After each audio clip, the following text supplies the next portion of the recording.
then I forgot. So I'm glad I remembered. Okay, so here we go. So like I said, we left off working on this stuff to kind of push these objects forward. And we have this kind of dark wall over here. We're going to have this shadow, which we're going to wait on. I think what we're going to do now is paint this doorway.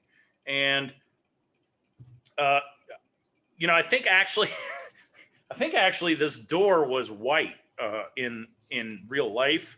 But the overexposure has made it blue, which I like blue doors better anyway. They're kind of, New Mexico, and they kind of have that feel. So that's what I'm going to do, this one as. And I think that I'm trying to decide if I want to paint this arch similarly, or if I want it to be, regular, like a wood color. It would be easier. I don't know if it would be better, but it would be easier if I decided to just paint it all kind of as a blue door and trim. And I think that might be the way to go. I think that's what I'm going to do. I'm going to paint all of this minus the doorknobs, because I'll just paint around those for now. But we're gonna we're gonna do this this all blue, I think. And now those of you who've been taking my class for a while know that nothing is ever all blue. Just one shade of blue, anyway. So let's come over here to the palette. And I've got peacock blue here, but I've got a bunch of other stuff going on here. But I think what I'm going to do is clean that off, just so I can start with some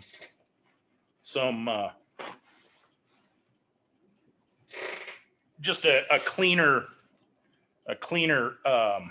kind of area, because I know I'm going to be using probably cerulean blue and peacock blue and Andrews turquoise.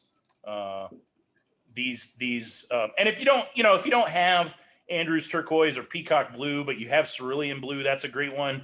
This one over here is Verditor blue, and it's actually a really nice kind of chalky blue that I kind of like. Even cobalt blue would be a nice blue to use. So don't worry if you don't. Oh, this is kind of, there we go. So I'm just going to spray a little water on this and clean this palette off real quick. Maybe I'll use this one. There we go. Let me just clean this off a little bit. We'll get some kind of a clean area to work in.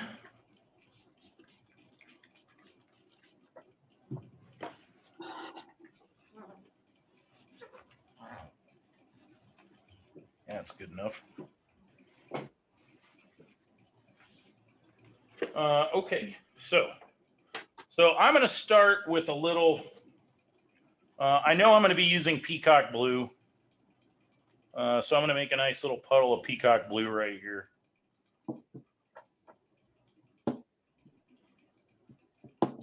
Just so I'm ready. I've got that. I know I'm going to use cerulean blue. You can see it's kind of actually on camera it kind of looks the same. But in real life, this is a little more opaque of a blue than the peacock blue. And it's kind of chalky looking, which kind of lends itself nicely to old kind of blue peeling paint, those blue doors.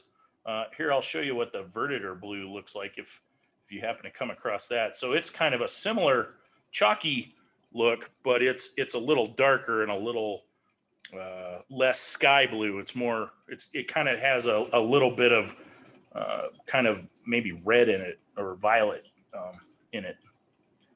I know I'm going to use a little Andrews turquoise, so I'll grab that, do a little of that down here.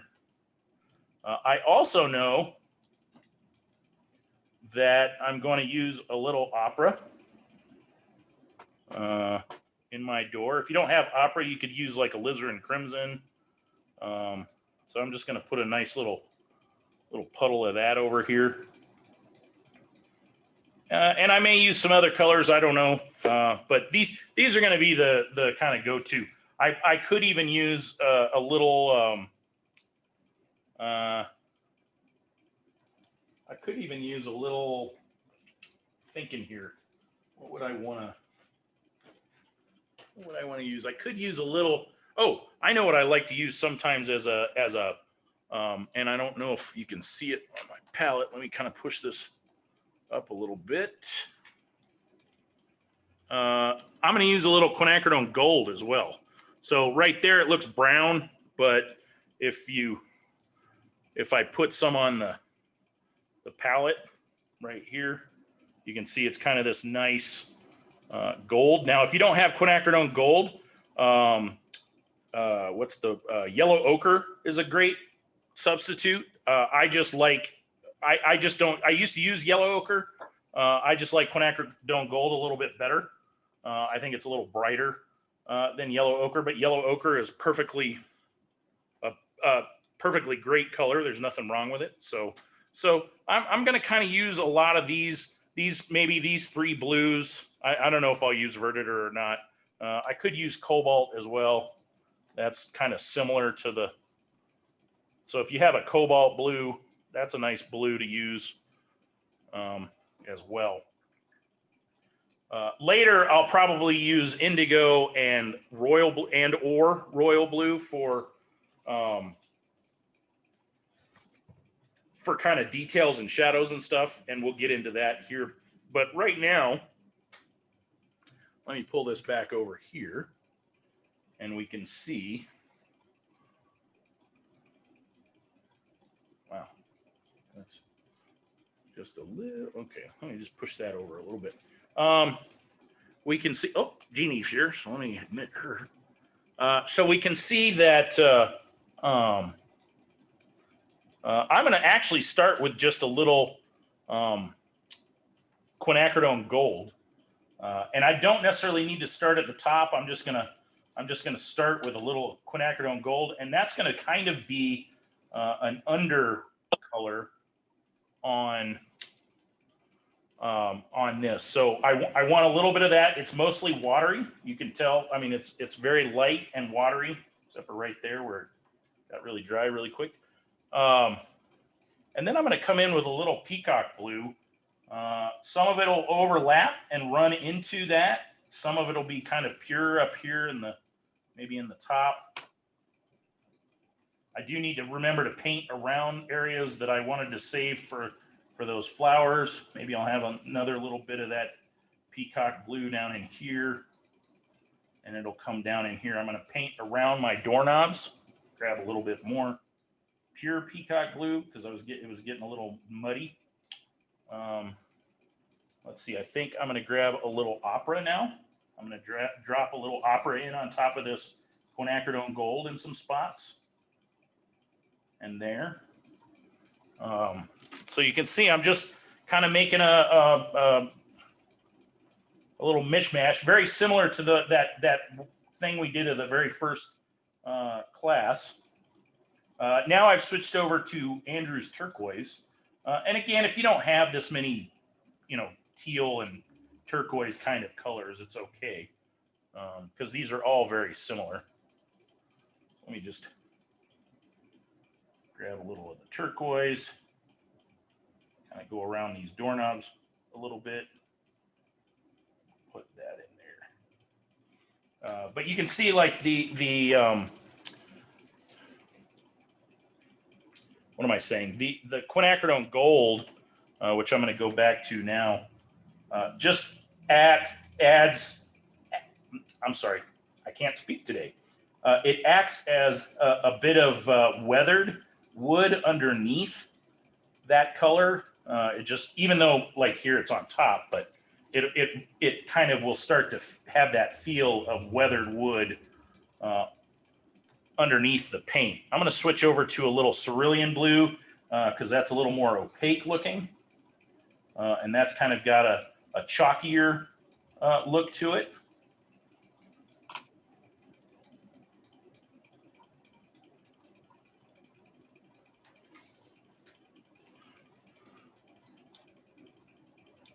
Hey, Jeannie, I meant to say hi when you got logged in. You didn't miss much. Took us a second to get. Well, part of it is because I forgot to start recording, so we kind of. But I am recording, just didn't do it right away, so it took me a second. But, so yeah, so maybe I'll drop a little more opera up here at the top. Let's see, what else would work if you didn't have opera? Yeah, I think, maybe a little violet if I wanted to come in with like permanent magenta or quinacridone violet, something like that. It's a little bit darker violet. Like there, I just dropped a little bit in, maybe put a little over here. I know it seems odd because this is a blue door, but all these colors will they just end up looking like weathered painted wood. So yes, it's a little odd that I'm going to grab a little Andrews turquoise here and kind of come up this direction with it.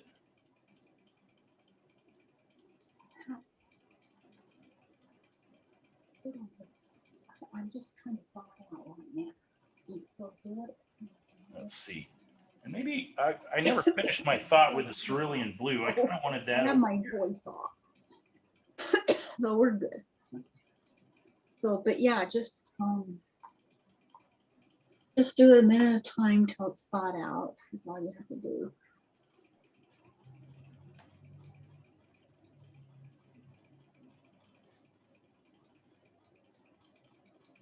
So yeah, just a little. I wanted to kind of finish that cerulean blue. I like that chalky kind of. I mean, it also depends on which brand you get, how much chalky, how much more chalky. Like this one's not as chalky, and that's just kind of a descriptor of the way it covers the paper. But I like that kind of look. You can also see that it's a little granular, which I like in this instance because that ends up looking like old peeling paint, which is more interesting than brand new paint, unless it's your house, and then it's always good to have new paint. So we'll just pick up a little excess water here, and I know that looks probably a little. Let's see. I'm going to add a little more. I'm going to add just a wee bit more quinacridone gold just to run down in here. If you didn't have, you could even use like a light yellow. I'll grab a little of my permanent yellow deep. You can even drop that in, and that'll look like that kind of weathered wood as well. If you don't have quinacridone gold and don't have yellow ochre, a nice kind of substitute would be like I'm using permanent yellow deep, but if you had a different kind of light yellow, say Azo yellow or Indian yellow, something like that, I want a little more of that up here to kind of displace some of that. And I've got a little buckle right here that's preventing it from running down, but I kind of want that to run a little bit down into here. So I'm just going to pick up the board a little bit and let that run. Maybe we'll put a little bit more over there, just a touch of that up there.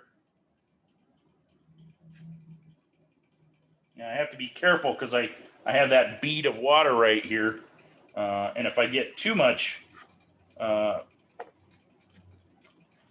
of an angle, it'll run.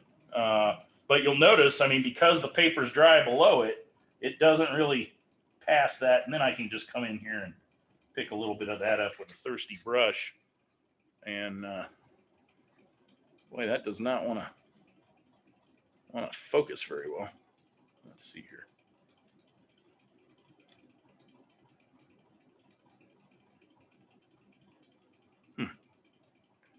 Not happy with the focus on this, but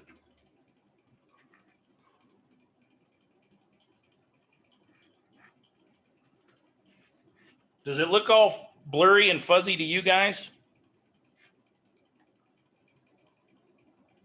That could just be my monitor. It doesn't to me. It just looks kind of pastel-ish, except for the blue. Yeah, it looks good to me. I think it was just, I had it on my secondary monitor and it's a little lower resolution than my my laptop monitor. I think that was the problem. So I just, because I kept glancing back to make sure it looked all right for you guys. And I kept thinking, man, that's fuzzy. So I think it was just the monitor. I'm just going to add a little bit more water here and there. I might even add, like up here, I might see if I can't lighten that up with just a little more Andrews turquoise. So it's just a little less dark, because I added some cerulean blue up there, and it got a little darker than I wanted it. So I'm just kind of looking at this, making sure that I like the colors that I've got. So there's a little more Andrews turquoise. I'll just kind of finish it out with that, I think. And get that.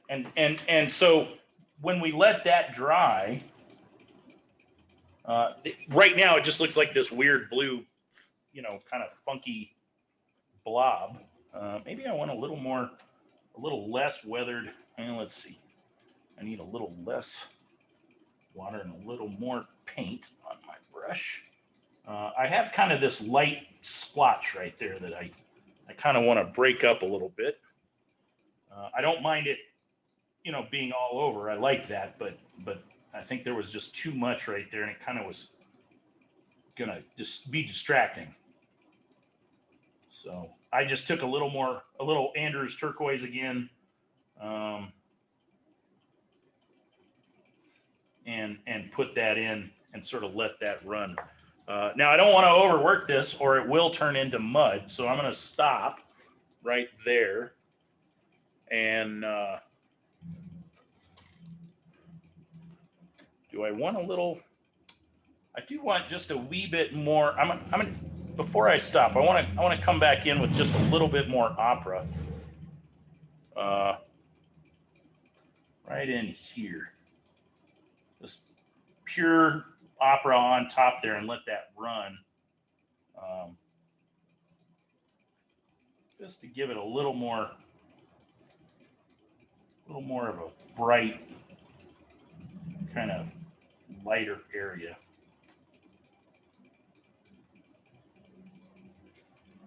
Just kind of, yeah, okay. So we definitely need to dry this before we move on with anything else in the door. So I'm gonna hit it with a hairdryer real quick.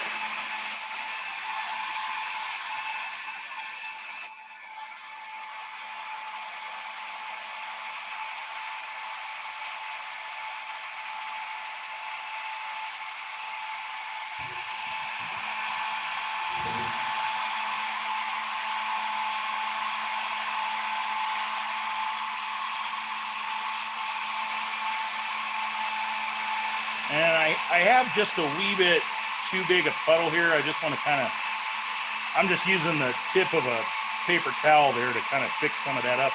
I could use a brush, but it was just as easy. In fact, I'll grab my brush and grab some of this excess water here. Whoops.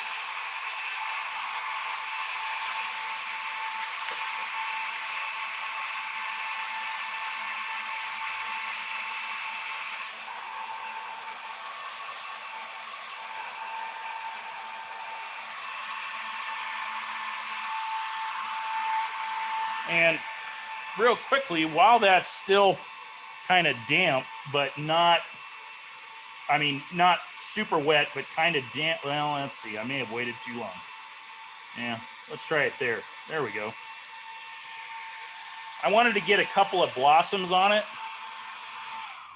to see if I could do that, but I may have, yeah, I let this dry too much. So let's just kind of pick that back up. I just let it dry too much. I thought I still had a little time, but I did not. So we'll just pick that up real quick.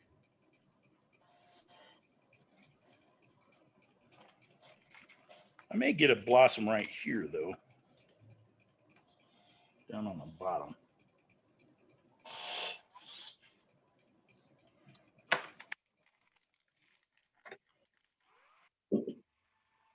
It's just fun to get those blossoms sometimes because they add a little texture that looks like peeling paint to your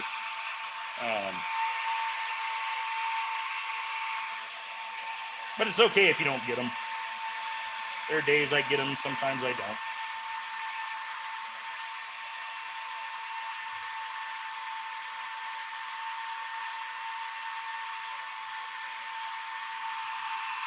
I may actually get one right there, which is kind of cool. I mean, a lot of this is going to be in shadow anyway, so it won't be as noticeable. But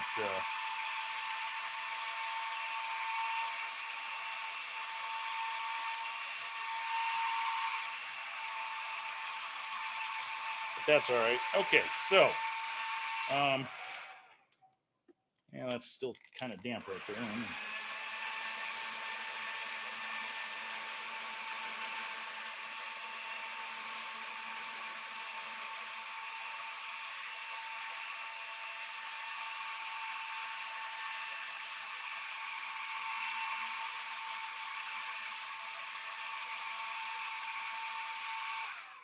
All right, I think I'm going to let that. It's mostly dry, but that bottom part's a little damp. And I think what I'm going to do first is kind of come in and work. I want to make these kind of flowering things here. I want to paint them in just so they're there. So as we add shadows, I can put a little bit of a wash over them if there's going to be a shadow there or something. Or if not, I mean, they could be, getting light bouncing off of the wall over here. But I'm going to go ahead and kind of put an initial wash of opera. Now, if you don't have opera, alizarin crimson would be a good one. Sometimes I'll use opera and alizarin crimson, so I'll put like a little wash of opera down, and then I'll drop in just a little alizarin crimson. If you had, like, I can't find my brilliant pink. I don't know what happened to it. I had it, and now I don't.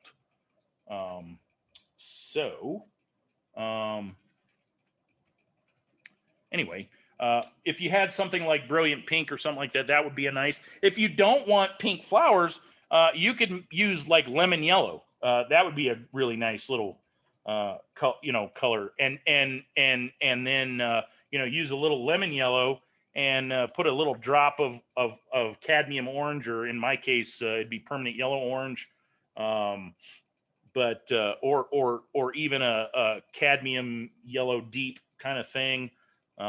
So lemon yellow would be not, that's if you wanted yellow flowers instead of, if you wanted blue flowers, that's a little more difficult. And I generally just use like a violet for something like that, so they're not really blue. But I'm going to do pink. I'm going to do opera. So I'm just going to come over here, and I'm just going to use my number 6 brush, which I had to pull a new one out because I've lost the one I was using. I don't know where it went. Oh, wait, did I just find it? Nope, I did not. Okay. So this is a brand new number 6 low Cornell. I don't know what happened to my other one. So I'm just going to, I'm softening this up. I'm kind of breaking up some of these little, what are these little granules of paint that For some reason, I don't know why it does this, but and it doesn't matter what brand it is. It seems to that Opera gets kind of granular. Sometimes that's nice, sometimes not so much. In this case, I don't want it necessarily as granular, but so I'm just kind of breaking that up, getting a little bit of water in there. So it's a little smoother. And whoops. And now I'm just going to pull this back over here. And this is really easy. I mean, it's like coloring in, you know, paint by numbers almost, because we've saved these little, if we'd used masking fluid, we could have taken off, you know, the masking fluid. And had I used masking fluid, I might have waited to do these, but since I didn't, and you can see I'm not even really following that shape that I saved. I'm just kind of painting something that looks kind of like might be a flower. I mean, it doesn't matter what shape this is. It'll read like a flower. So I'm just kind of, and it doesn't matter if it overlaps a little bit of the green. That's okay too. So I'm just kind of, and if I feel like maybe I've got too much paint in there, I can come back in and add a little water and pick some of that up.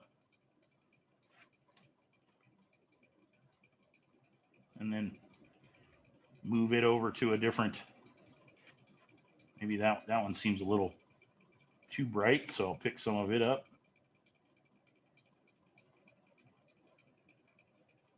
Sometimes I do that. I get a little too much color in there, and I want it a little bit softer pink.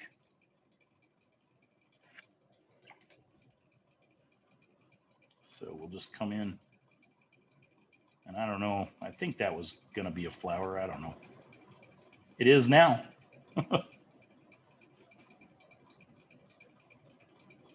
And really, that's all I'm doing here. I can, while this is still a little wet on some of these, so these seem,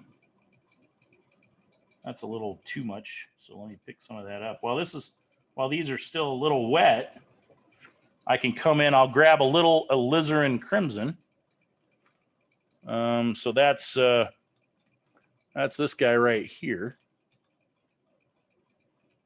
which looks very similar. I know on screen to the permanent magenta, but if you look at it, it's a little redder, a little more red than the permanent magenta. So I've got a little bit of that. I'll just make a nice little puddle here and bring this back over here, and I can drop in a little in some spots. Let me see if I can kind of zoom in on what I'm doing here. You see, I just dropped in some. That got a little too dry, but I can add a little water now. Let's see. Let's add a little water. These, while I was talking too much. And let me just re-wet these.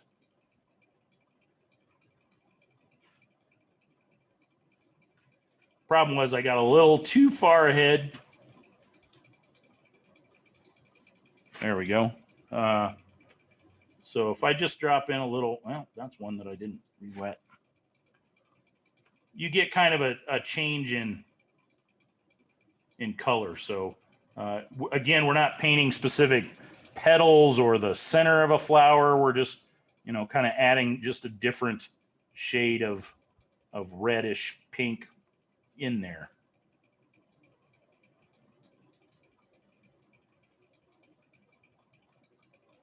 So I kind of like to do that sometimes, just to add a little bit of a change in the color. This has got a little bit too much, I think. So let me just lift some of that.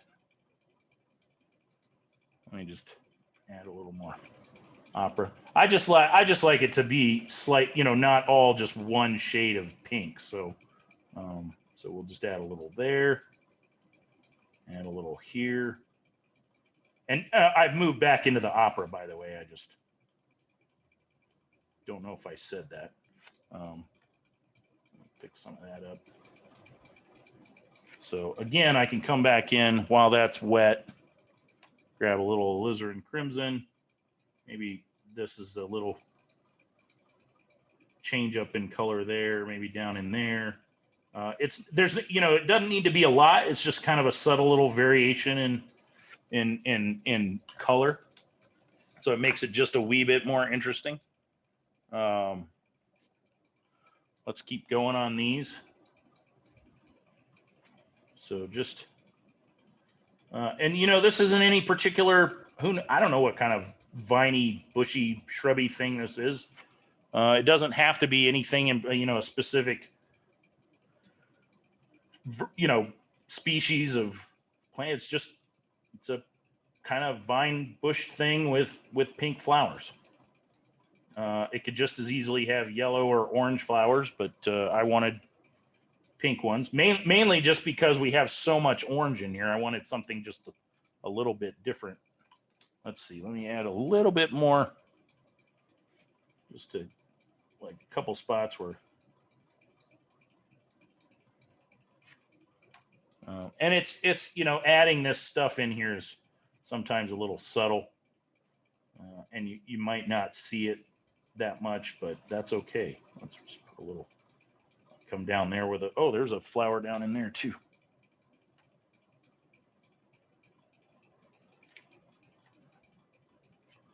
All right, so let's move back over here to this side. And again, or not again, but the only reason I painted that bush first is because I'm right-handed. So if you're left-handed, you can, start with this one and work your way this way.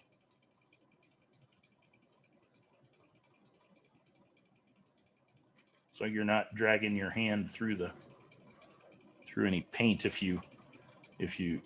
Sometimes I set my, I'll set my hand, the side of my hand down to give myself a little steady,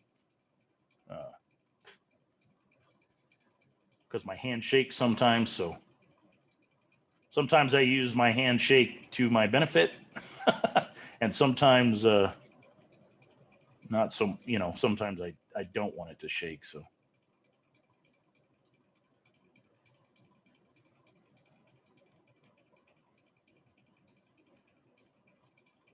Whoops. I'm not too worried about that. I'll just pick that up with my brush.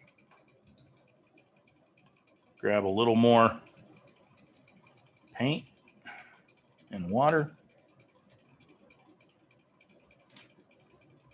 Let's see. While before those have a chance to fully dry, let me come in with a little, if you didn't have opera and you just wanted to use alizarin crimson, that would be fine. I think I said that. Maybe I already said that. Although I do really like opera. It's a very pretty color.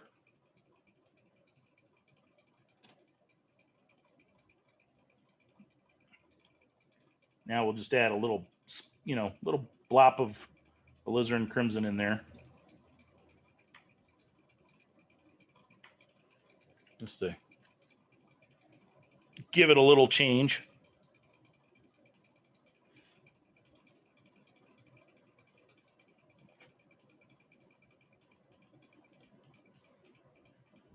And even, like leaving some of the white in the, around the flowers, that's okay too. I don't worry about not filling the full, the whole space that I've left, because, maybe that's little highlights on the flower. So don't worry if you leave some white in areas.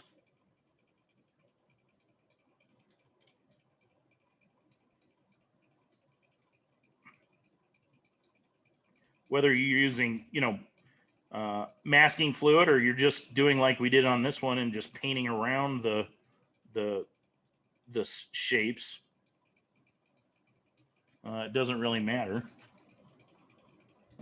if you fill in that whole shape. So let me just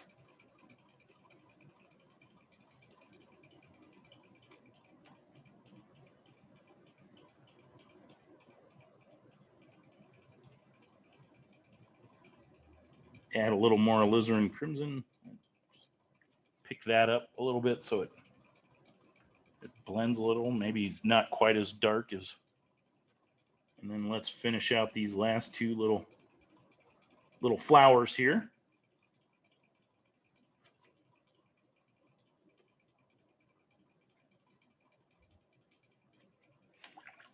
Okay. Yeah. So that's pretty good. We'll probably, do a little more work on these shrubs as well, but I'm going to go ahead and dry these. It won't take too much time to.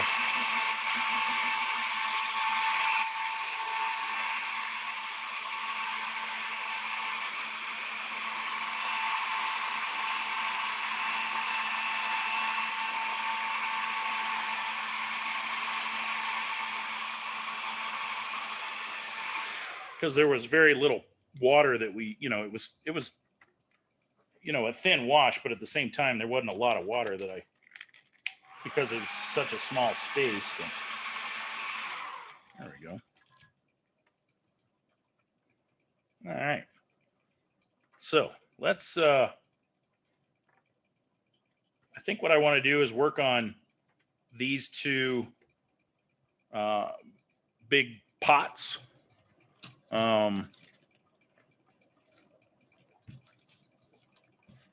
Next.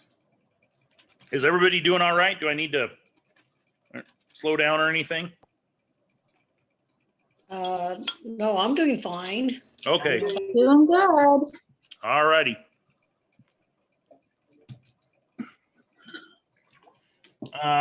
Okay, so I'm going to start off with this one. And I kind of want to revisit this sketch. This one is mostly in shadow, but it still has some light that's bouncing back off. It's reflected back off of this wall over here and the ground. So even though this is going to be, this one's fairly dark, and this one's going to have a little bit of, it's going to be picking up a little bit of light up here at the top where, even though there's a shadow here, it too is going to be getting a little, and even back here, like this is going to be a dark shadow here, but we're going to get a little bit of light bounce off of the wall that's going to make this side, even though it's on the shadow side, a little bit lighter. So just a couple things to keep in mind when we're doing this. Let me just get that. There we go.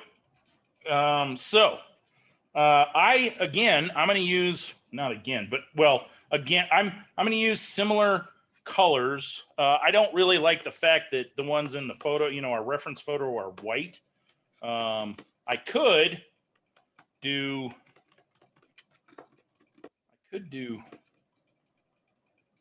I think I'm just going to do them like they're terracotta.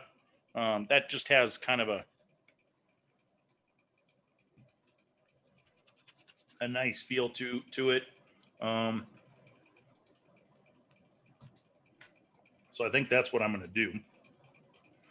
Now, thinking about where light is going to be reflecting, I mean, you can see I have a line kind of drawn in here that's the shadow from this wall that comes over here, and then it hits the light's going to hit this thing that's, I think the shadow probably, I don't know, probably comes down, the shadow from this probably comes down to there, but then I have a whole slew of shadow from this. So thinking about where this comes down, somewhere in that neck of the woods, and then kind of here, and then there. But so I'm using that to think about where this light's bouncing from. So it's going to be kind of in this area, and so I want to think. I'm going to start with this one too, just because I'm right-handed. If you're left-handed, you could start with this one and do very similar thing. So I know that like it's going to be lighter here, so I'm going to, let me just kind of get rid of some of this green that I've got on my palette. Get it out of the way. I want to start with a little lemon yellow. So let's come back over here to the palette. We'll just kind of clean that green out of the way for now. Let's see if I can get this to look. Yeah, there we go. So I'm going to come over. I know I'm going to use a little lemon yellow first.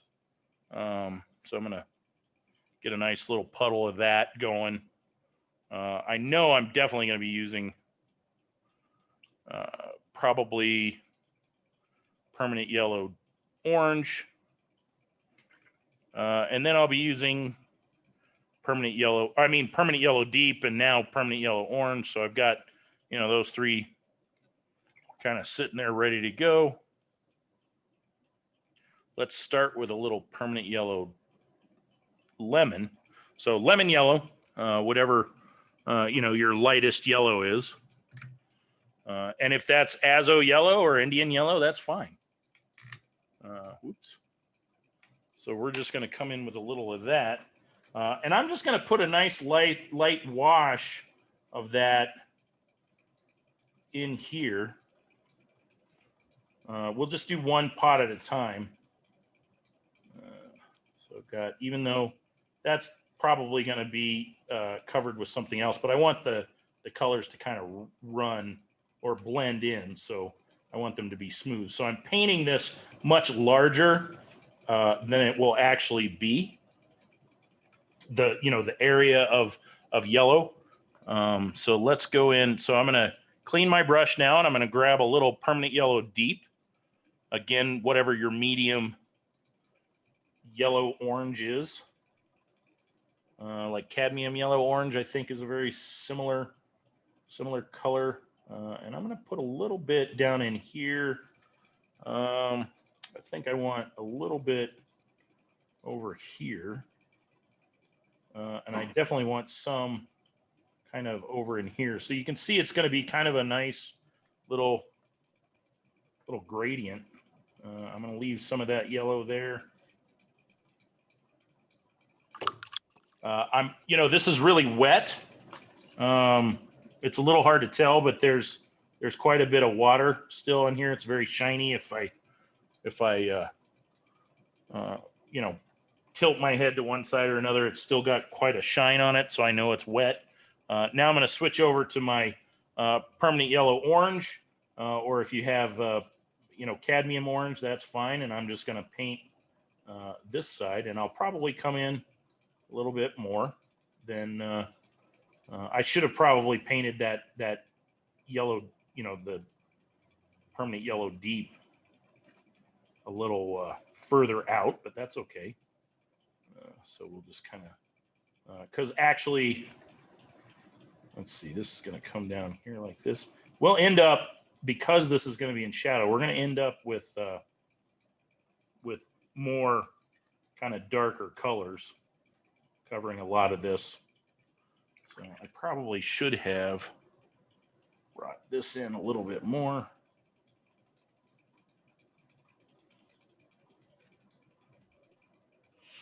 And then I can bring this in a little more. So I want to let that, let's see, and then I think I want a little bit more of that over here too. So just a little bit to kind of run down in there. Right now it's not running very well right here. So we'll just add a little more water and get it to, plus I have a little bubble right there in the paper. So it's not wanting to run the way I want it to, but I can kind of lift it.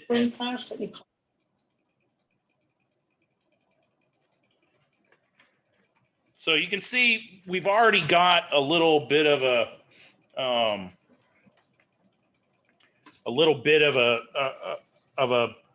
we're getting a little bit of volume with this wash that we've got on there.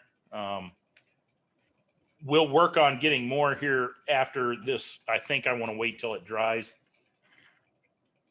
a little bit more. So we'll come over here.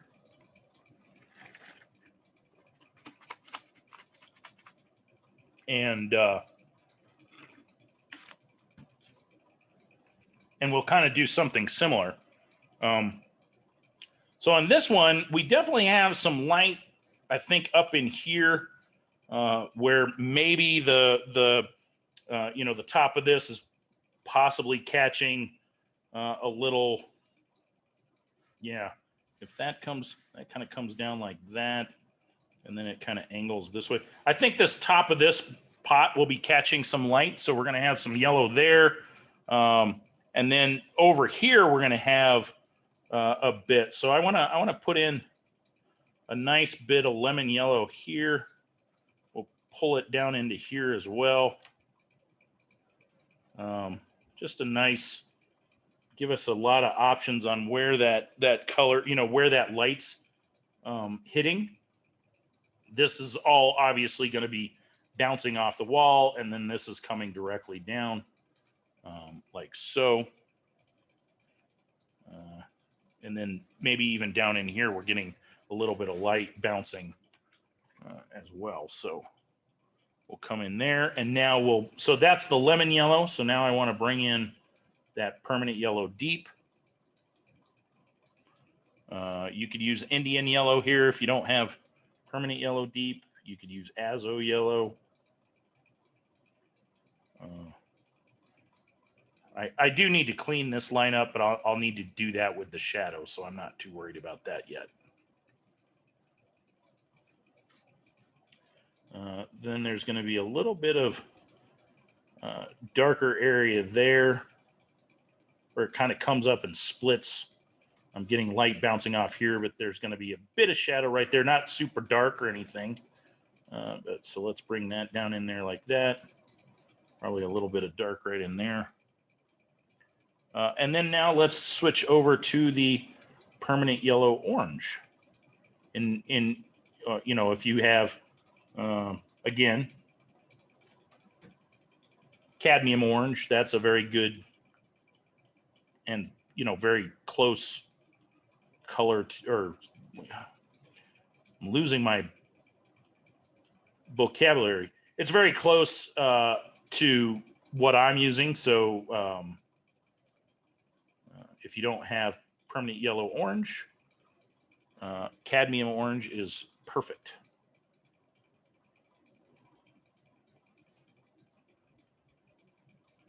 Trying to bring that down in there. And again, this will all get cleaned up with the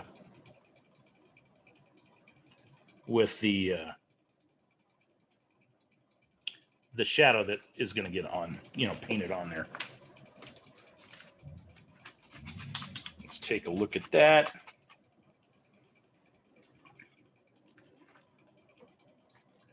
That kind of dried out up there, so I just want to soften that a little bit.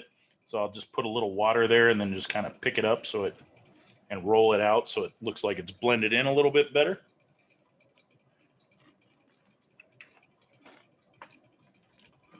I may have even wanted this to be a little lighter right in there so I can come in while this is still damp and pick up some of that.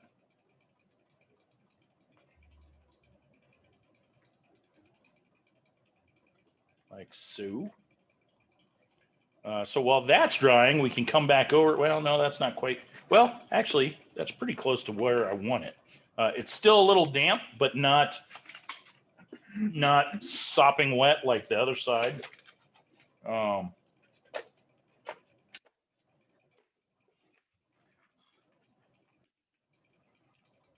Let me. So I'm going to switch over now instead of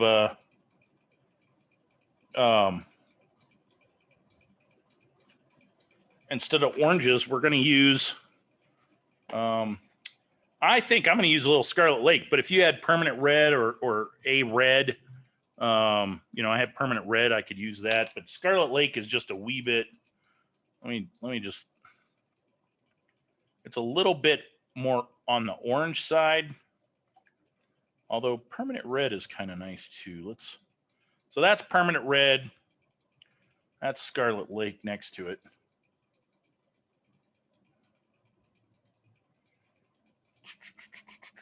Six one way, half a dozen the other. I think I'm actually going to go with red. So I'm just going to use my permanent red. Whatever red you have is fine. You can use that. You could even use, a more of a, what's the word I'm looking for? Something more in the kind of towards the pink area. So I'm going to just kind of bring that in. There's a wee bit of maybe a shadow under that lip, and then pull that down on there. Now, here's where I want to clean my brush out and sort of start softening that out towards that edge, or away from the edge, excuse me, I'm sorry. So we'll just plop a little more in there, down like this. Clean my brush out completely. Just have water in it, and I can come along and just sort of touch the edge of that, and that's nice and soft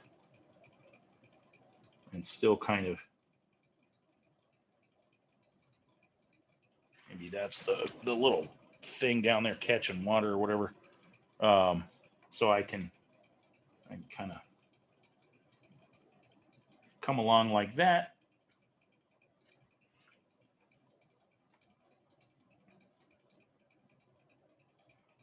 Let's see. I think I want a little bit more orange in there. I think it lightened up a little bit more than I wanted it to. So I'm going to come in and add some permanent orange, or permanent yellow orange, I'm sorry, which is, cadmium orange again, something similar to that. I'm just going to add a little bit more, just so that's just a wee bit darker and more orangey than it was. So let's soften that edge there, because I really like that little bit of light right there. Let's see, we'll come in up in here.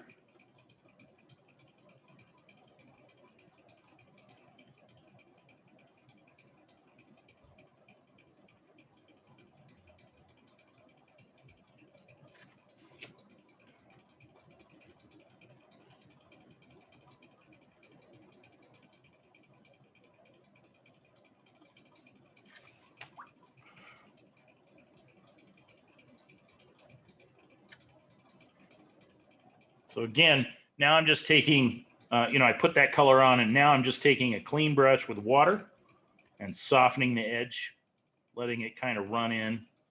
If it darkens this area up a little bit, that's okay. Let's see, I'm going to come in down here. I got this kind of,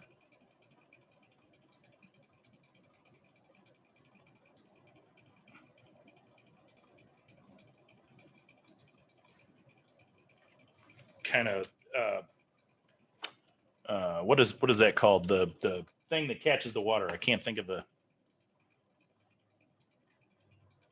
name of that right now. The little saucer thing underneath. Why can't I think of what? Is it just called a saucer? I don't know. Maybe I'm making it more difficult than it needs to be. That's what it's called. A saucer? Okay, yeah. I'm making it more difficult than it needs to be. So I've got those reds in there. Now I want to come in with a little permanent magenta. Now, if you don't have permanent magenta, alizarin crimson would work really well. If you had something like a permanent rose or let's see, what is this? I've forgotten. Quinacridone red. That's another kind of nice. And these are just going to be, like really the darker shadow area over here. So just soften that. This is still pretty wet right there. So let's see, I'm going to come in over here as well with some of that. Maybe this little thing is kind of the edge of that. I don't know that I really drew it on there, but that can kind of be the lip of the. So what? What's that? Sorry, what color did you say you're using? I'm using permanent magenta. Magenta. Okay. Yeah, but if you don't have permanent magenta, if you have kind of a violet or a alizarin crimson would work really well in this spot. It's let's see, this is quinacridone magenta. I don't know that you can. It's hard to tell without me. Well, so if you had something like that, let me just. So I have quinacridone magenta right there. That's kind of what that looks like. But if I go over here to the permanent magenta, it's actually a little bit darker, I think, and kind of similar.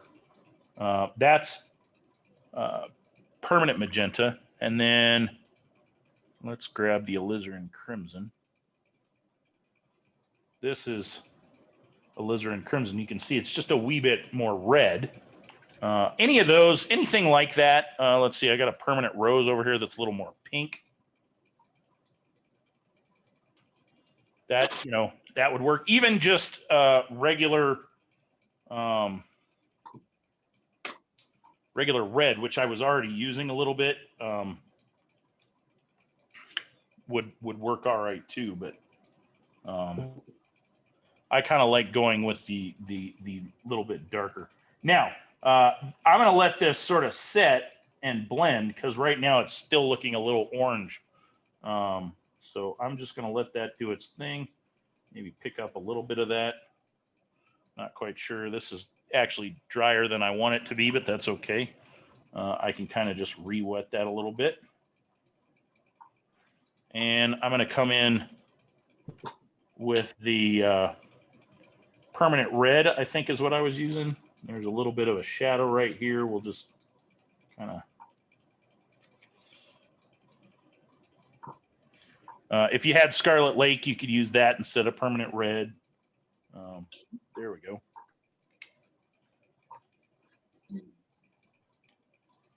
Was kind of, and again, even though this is the side that normally would have the light hitting it, the light's really only going to hit about here because that's where and I want a bit of a hard edge on that shadow because it's going to kind of meet up with and then when it gets over here, it's going to just kind of blend out into this, into where we're getting reflected light. So I just put a tiny bit of and then I'm going to put a little bit of I'm going to start with a little bit of red back in here at the top of this thing. That'll just kind of start the interior of the pot. Let's go in with a little permanent magenta now. So I've got that little bit of red on there. I'm going to put a little permanent magenta down in here as well. I wasn't paying attention there. Let's see. Let's come back in with a little red right in here. And maybe this comes up. There's a couple little spots where shadow kind of hits. And then this is getting a little light bouncing off of it over here. And this is going to be lighter. It's not going to be as light, but it's going to be a little lighter. So I want to just kind of soften that into there. Maybe grab a little more of the orange.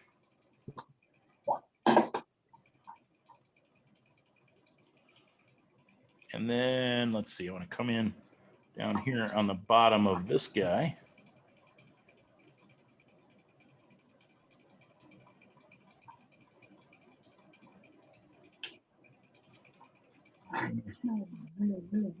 So this is again that permanent magenta that I'm using.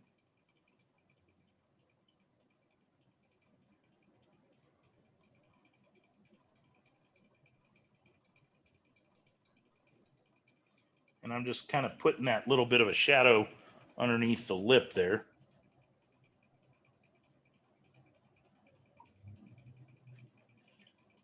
And then I want to get just a bit more on there. And then I'm going to let that dry while I, let's see, I want this to be softer. I don't like that line that was forming there, so I'm just going to kind of lift that back out just a bit. Same with the orange here, kind of lift that back up. All I'm doing is wiping my brush off, squeezing the water out, and then coming back in and picking a little bit of it up. Just to kind of give that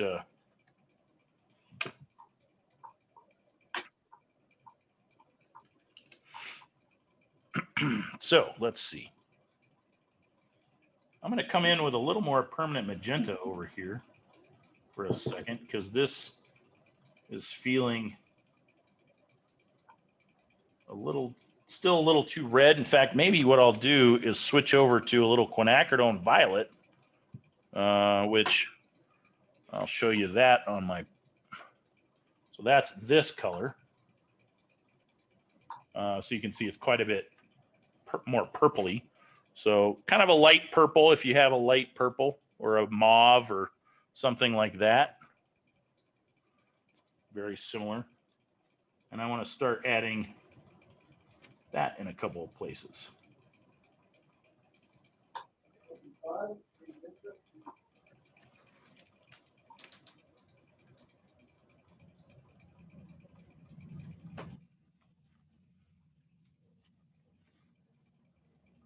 And then I'll just come over here with more water and soften that. And let's see, I need to bring a little of that down into here. I'm leaving that little line of light just because, you know, there'd be something kind of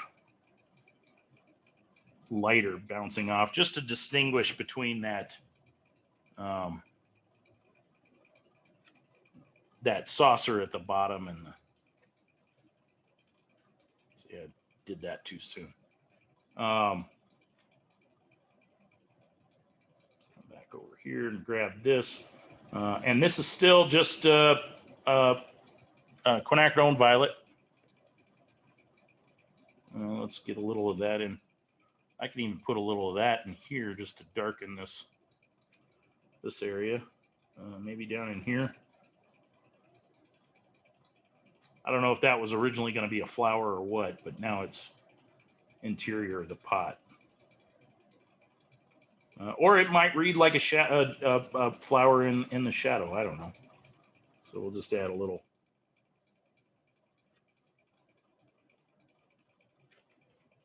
Of that. I don't want to get too dark, but I do know that this wall is going to be fairly dark. So any kind of thing that I like, that little bump that I just created, that can kind of get fixed.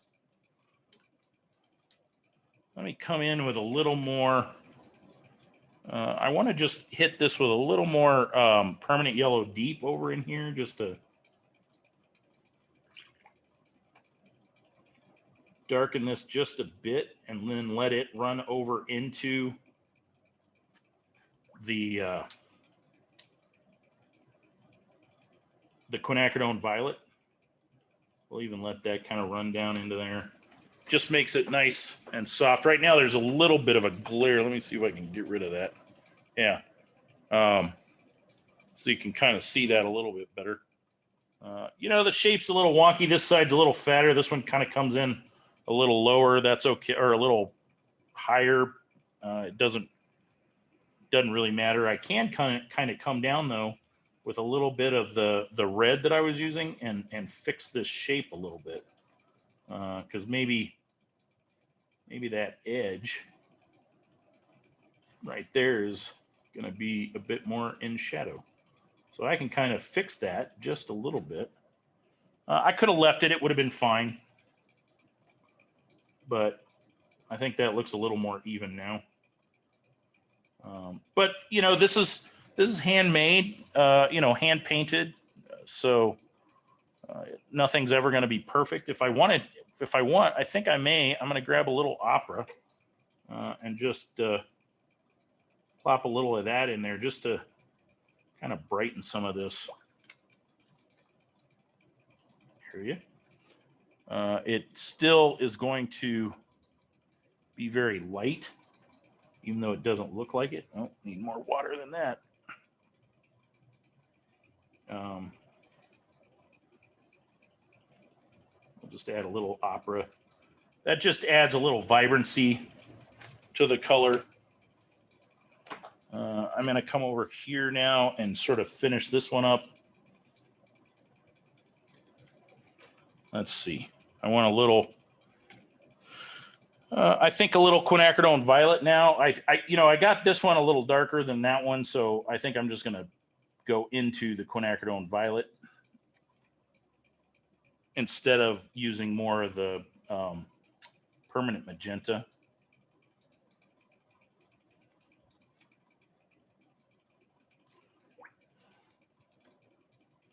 So we'll just kind of soften that around there. I don't need a lot on this.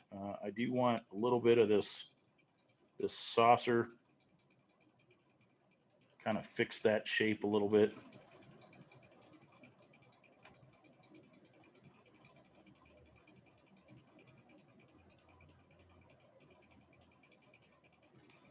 Like so. Just a little bit of shadow back up in there.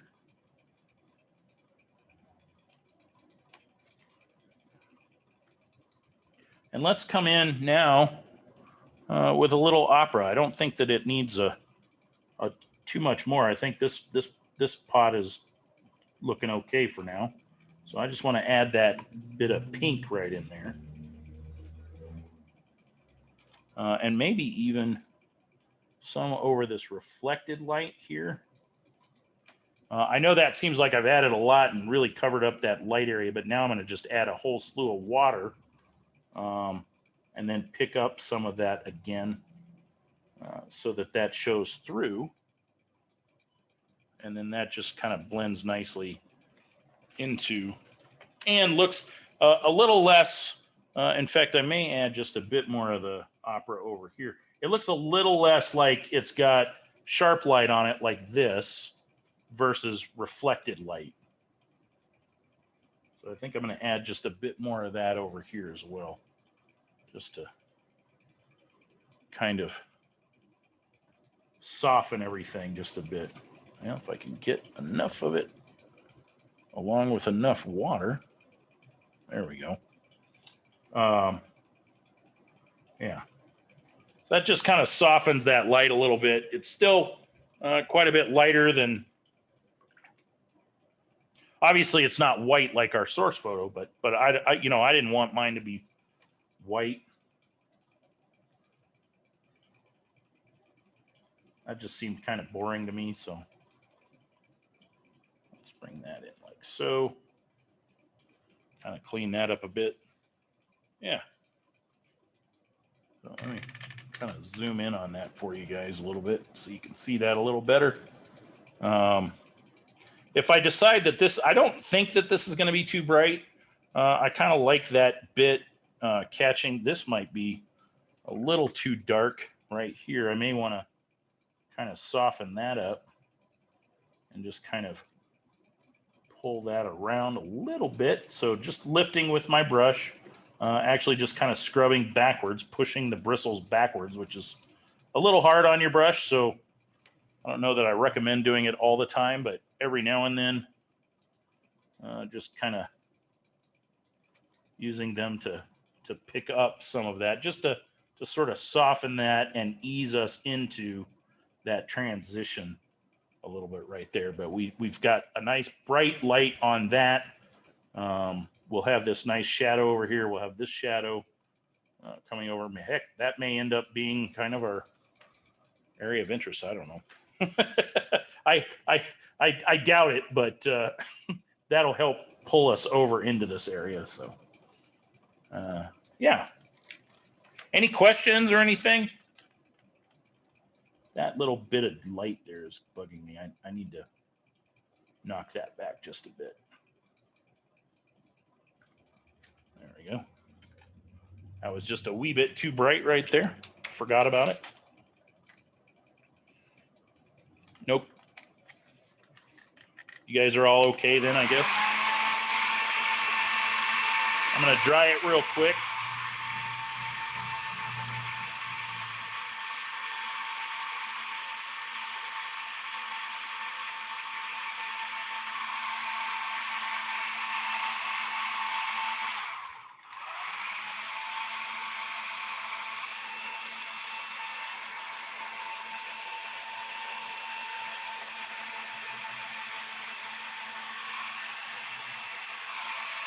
That's good enough for now.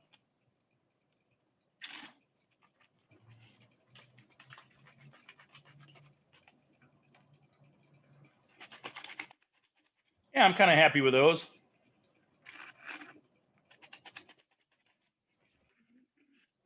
The great thing is, you know, I mean, this could just be practice on our part. Maybe I, you know, I don't know. Anytime I do a painting, I try to tell myself that it's just practice, so I don't get upset if it doesn't quite work out, or if it needs a little help or something.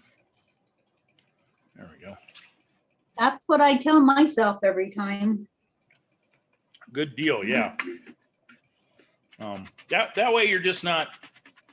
I don't know. I that's what I try to tell myself, even if it's something like a commission or something. I normally do 2 of them, and the second one turns out better. Mhm.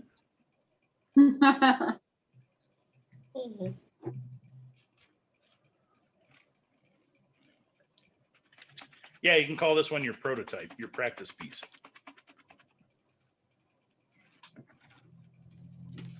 Okay.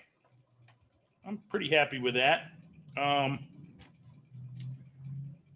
I think what I want to do, normally I'd probably paint the shadow first, but I can't see, once I paint that shadow, I know I won't see a lot of the lines that I have drawn in here. I can still kind of make them out. Before I do anything too much, though, I want to come in and kind of paint my my doorknobs here. And I'm going to use just a couple of colors on that. I'm going to use a little, I want to make them kind of look like maybe they're rusty and old. They're too small to really go into deep. If I was painting just a doorknob on a, which I have done somewhere, I could show you that if I could find it. Can't remember if it was in this book or.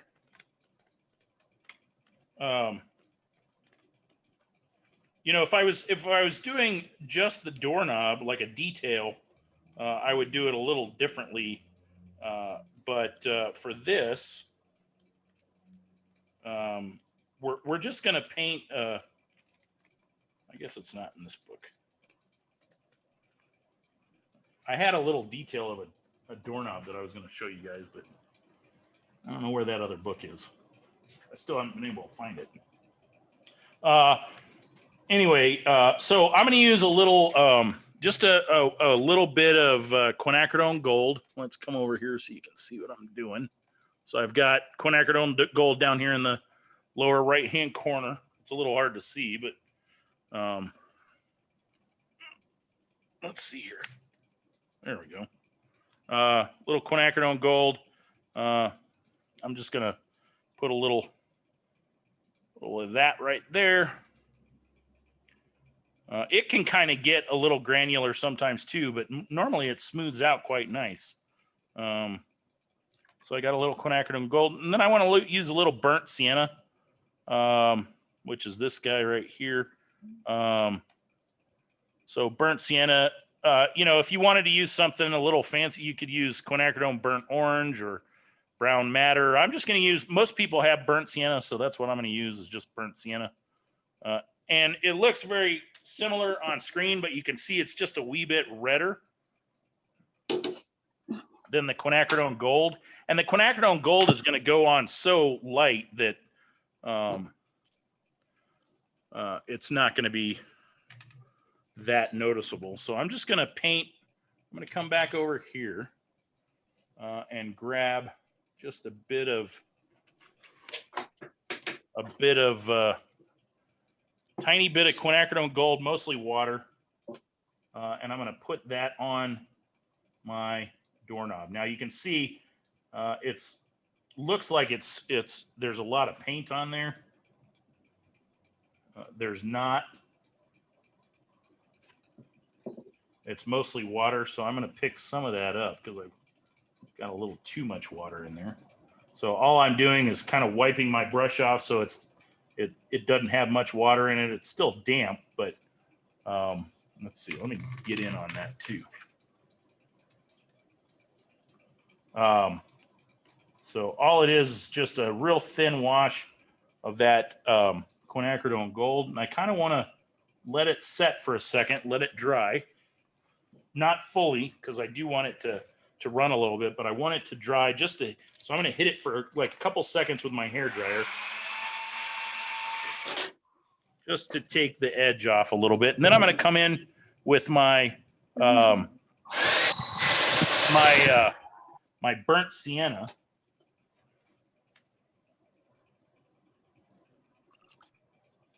And I'm just going to kind of put a little bit around here on the bottom.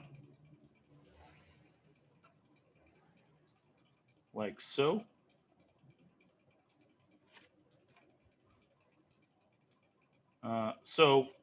And then I needed to add a little bit more water just to kind of get those to run a little bit.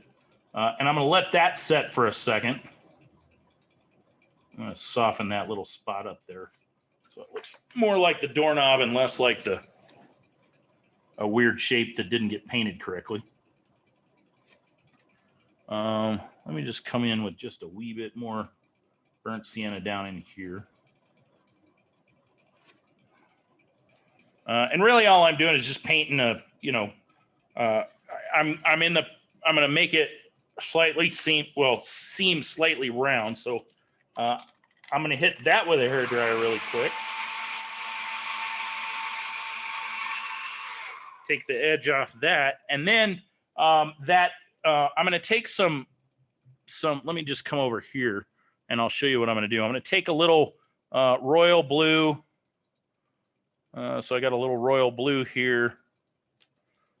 Basically, I'm going to make kind of a Payne's gray. So I'm going to grab a little Hooker's green. And then I'm going to grab a little quinacridone violet. And I'm just going to make kind of this Payne's gray kind of looking color. Let me grab a little more blue. So it's just a bit more on the blue side. But you can see it's just a hint of, basically I've made this kind of dark neutral color. Now that's way more paint than I'm going to use for these tiny little doorknobs, but at some point I may use that again for something else. So I'm not too worried. I'm going to completely clean my brush out and just come in and grab a little bit of that. And then we'll come over here. And I'm just going to put just a hint of that down along the bottom and just kind of like so. And then I'll hit it with some water here in a second because I did dry those, got those a little drier than I needed. I probably could have not dried them because it took me a second to mix up that paint. Usually I have something very, dang it, that's too much water. Usually I have something very similar already mixed up, but I forgot I had cleaned off that side of the palette, so I didn't have anything dark pre-mixed. I'm going to grab just a wee bit of magenta, the permanent magenta, just because I want a little bit of vibrant red, like pop of color in that. Let's just soften that a bit.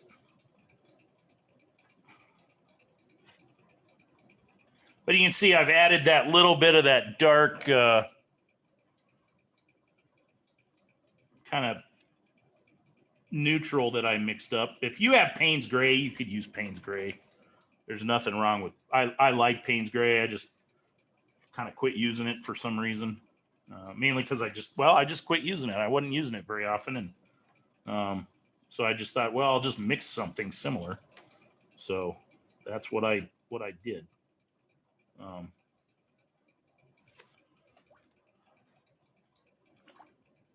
But let's just add a little bit more water. That was a little too much water, but that is okay. We can soften that a little bit more.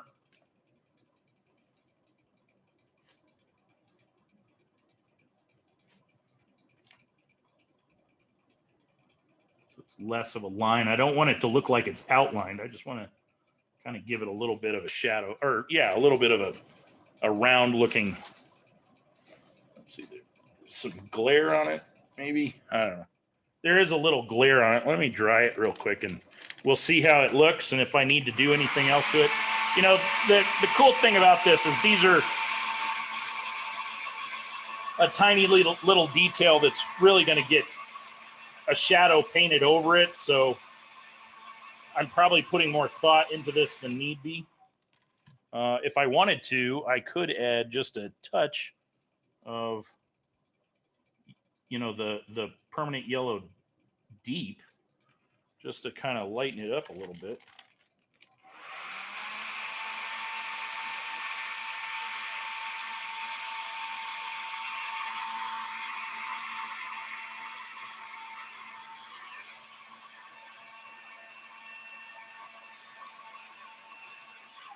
But there we go. That's, you know, it's really hard to tell on screen, I think, but maybe I can zoom in, get it to focus though. Let's see. You can kind of see, I mean, they don't really look outlined, but they're, you know, they've kind of got a dark ring around them a little bit. But once I paint a shadow over the whole thing, they'll kind of look a little bit more like doorknobs. One cool thing, like if you have direct light hitting on them, it's kind of fun to paint little drop shadows. That helps pull them forward and push the door back. Dang it. Okay. Is that still? Nope. Let me just get that to, there we go.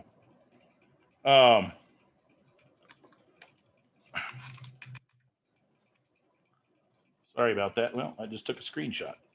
Sorry about that. Some telemarketer tried to call me.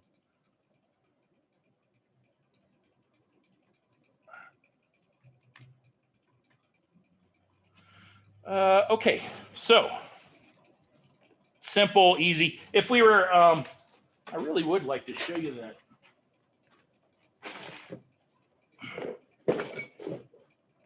I guess I don't have it within reach.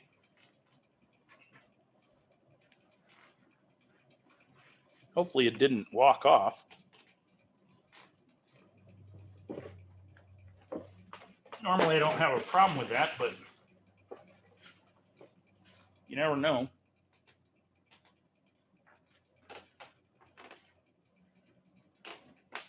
Although I've cleaned my desk off so many times that I could have put it somewhere. Anyway, maybe sometime we'll get to paint an actual just close-up shot of a doorknob. It's kind of fun. It's kind of a fun little painting, but yeah, so there's that. So now that I've got those in, I want to kind of add some of the detail to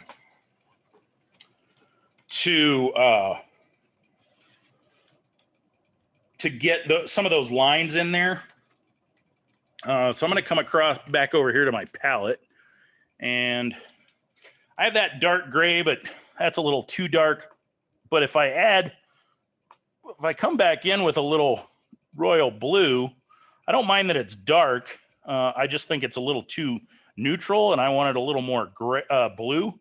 So if I add a little more royal blue to it, that's not a bad little color there.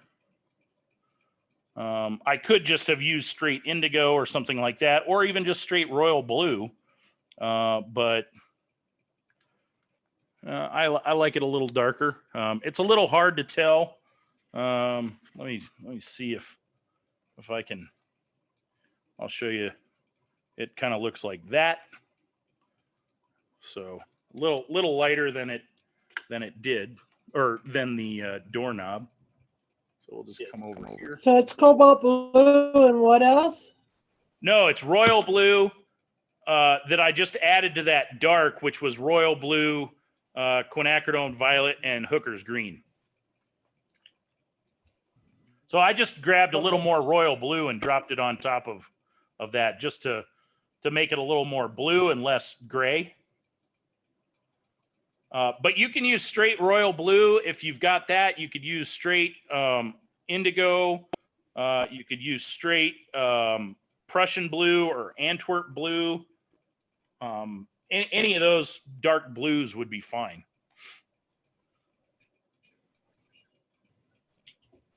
I used to use phthalo blue, but it stains, so you have to be a little careful with that.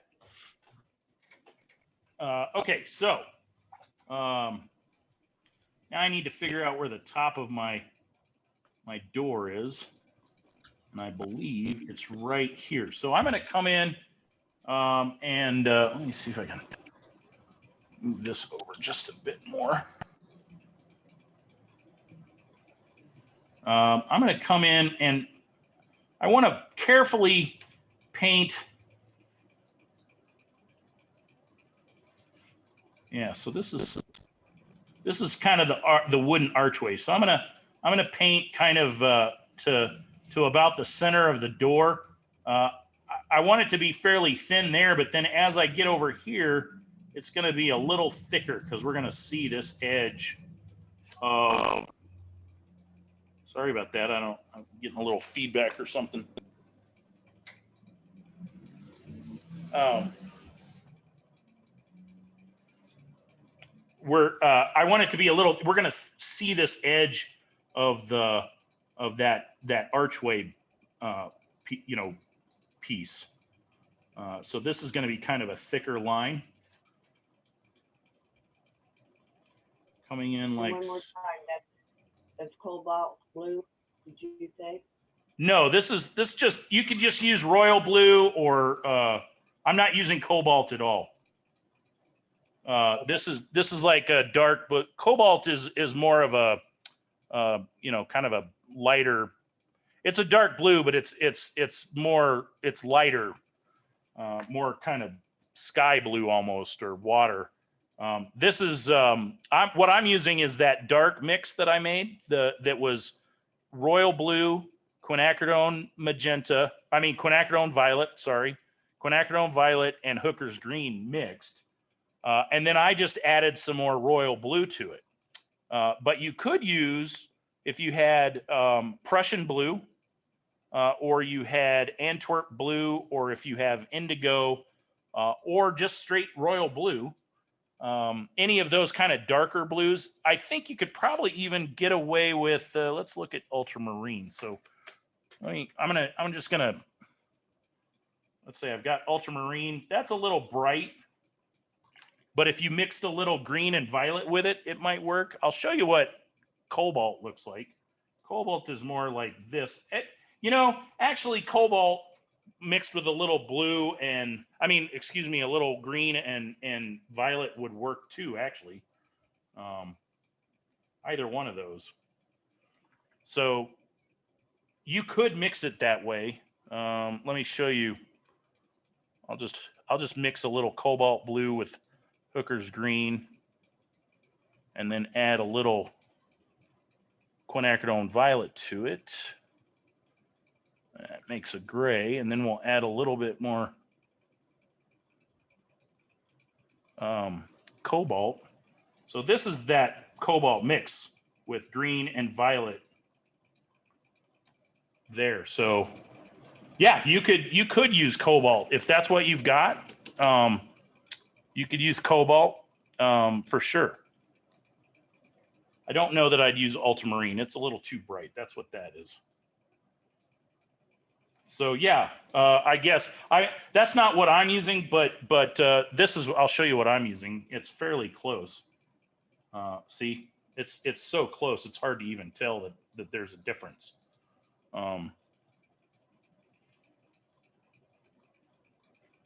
So yeah, I guess I'm sorry I was saying no, but yes, you could do that. But again, it's mixing. You're going to be heavy on the cobalt blue, and then just a wee bit of like a violet and a wee bit of Hooker's green to get you where you want to that dark blue that you want. So I'm just going to continue down like this. That's going to be a bit heavy of a line. And then as we get over here, this is going to be a much thinner line. It'll still be visible, but much thinner. You know, there's going to be less of that.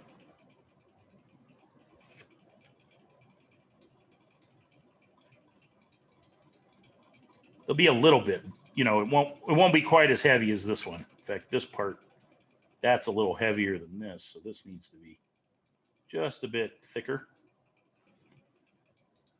Come along. And I can just barely make these lines out. So I'm kind of painting a little tentatively and then coming back. But let's see, there's going to be a little doodad there. Yeah, so you can kind of just kind of clean that up a little bit. So that's our first kind of, that's just the archway, that wooden archway that we've done. Now I need to kind of think about, okay, I've got the door frames. I definitely know where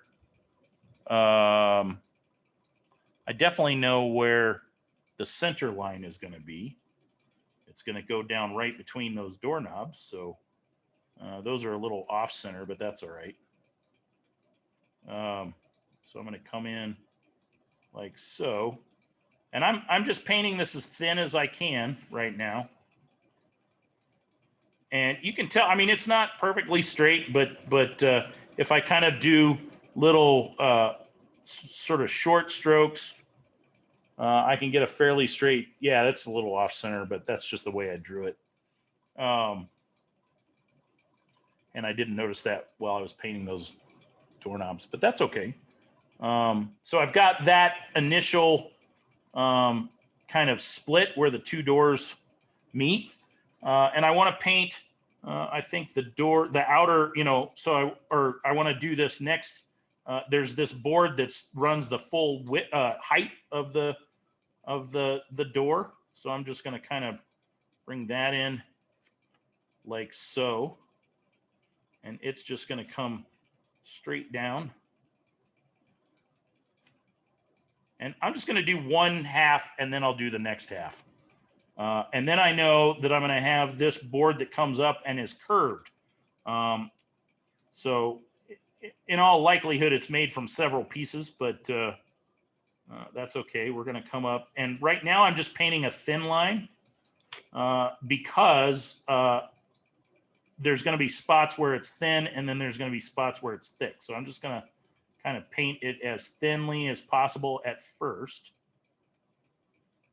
And then it comes up and kind of meets that. Now, we're painting all this, and then once we paint the shadow, we'll lose a little bit of it, so we'll have to repaint it. But I find that it's easier to put these details in, paint the shadow, and then repaint them than try to guess where they are later, you know, after you've painted the shadow in. So there's that. So then I want to come in with a fairly kind of thick kickboard, you know, or kick plate down here at the bottom. So I'm just going to paint that line right about there. And then I know I have... Just FYI, I'm not keeping up with you. What's that? You're going to have to give me lines. You're behind a little bit. You're breaking up, so I couldn't really hear you, but I'm assuming you want me to wait for a second. You can finish your line. I'm saying you can finish your lines, but it'll take me a minute to do mine. Oh, well, that's fine. I got a whole other side of the door to paint, so.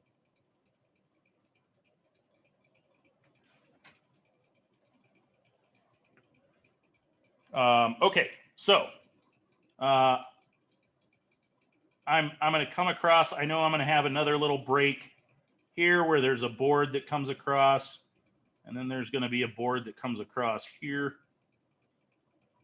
in that area.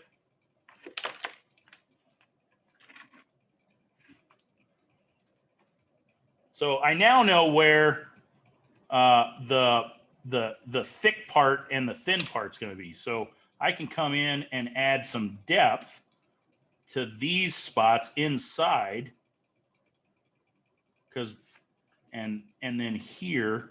Now the top's going to be a little bit different. I'm going to thicken it, but then as we get towards up here, it's going to start to get a little thinner.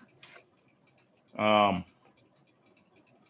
then this part is going to be thicker right there. And then this section is going to be thick.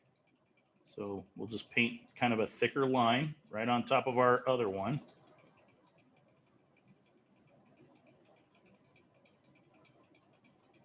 That one I may have gotten a little too thick, but that's okay. So we have a couple of, so you can see that's starting to add depth where these panels look like they're recessed a bit. So now I want to make it look like there's a part that's popping out. So it's recessed, but then the center part is sticks out more. So I'm going to do that very similarly. I'm going to start off, I'll start off up here with this kind of curved piece. And I'm going to paint the lines pretty thin at first. Oops. That one is going to be thicker. I already know because it's on the bottom. And actually, this one's going to be thicker as well.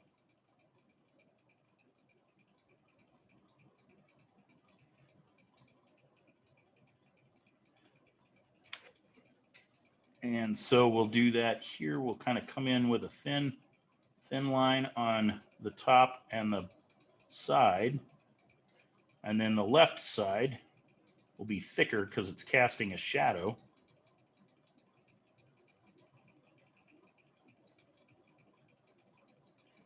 As will the bottom.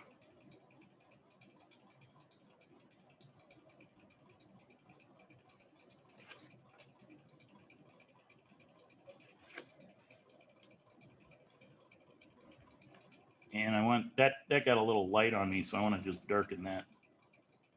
That faded a little bit more than I wanted it to. So we'll do this last one just very similarly.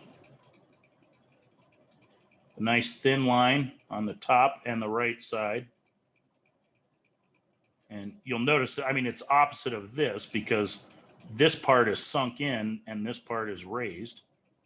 So we get a shadow coming down over here and a shadow along the bottom. And it seems silly because this is all in shadow, but it'll help show depth. So there's one half of the door. Let me just kind of clean that up. And I keep cleaning these up, but really once I paint the shadow, it'll all kind of need to get cleaned up again and repainted, which I know sounds silly, but we'll still be able to see most of that. So let's come in. I'm going to come in with a pretty thin line at first. Just come straight down.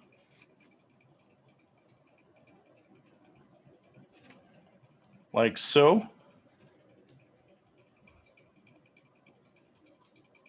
And then we'll paint this one over here. And actually, I don't know why. Hey, Michael, Yeah. I'm falling a little bit behind. Can you allow us to catch up? Oh, I sure can. Okay, thank you. You're welcome.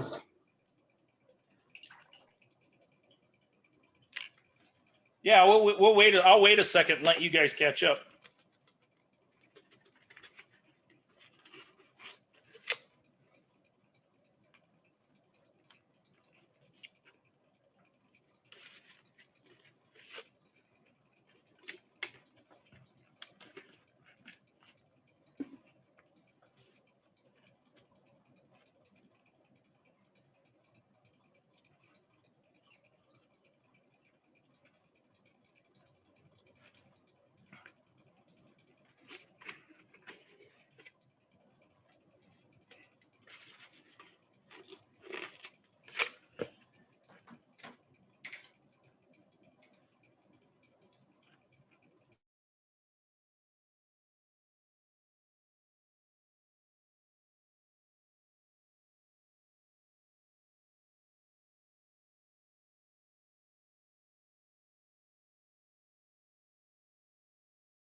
Well, it's finally kind of cooled off. I think, the clouds kind of rolled in down here, and Thank goodness. yeah, I wish we'd get some rain, but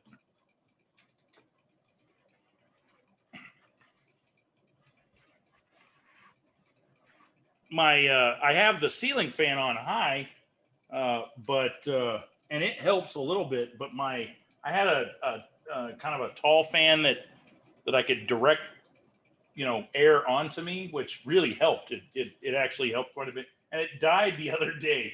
I have it taken apart, and I think it's beyond. I thought, oh well, maybe I can clean it, but I think the motor burned out. So I guess I have to get a new one. But my hairdryer's still going, so I don't have to buy one of those yet. It's held together with masking tape, but it's still going. That's all that counts, that hair dryer. That's right.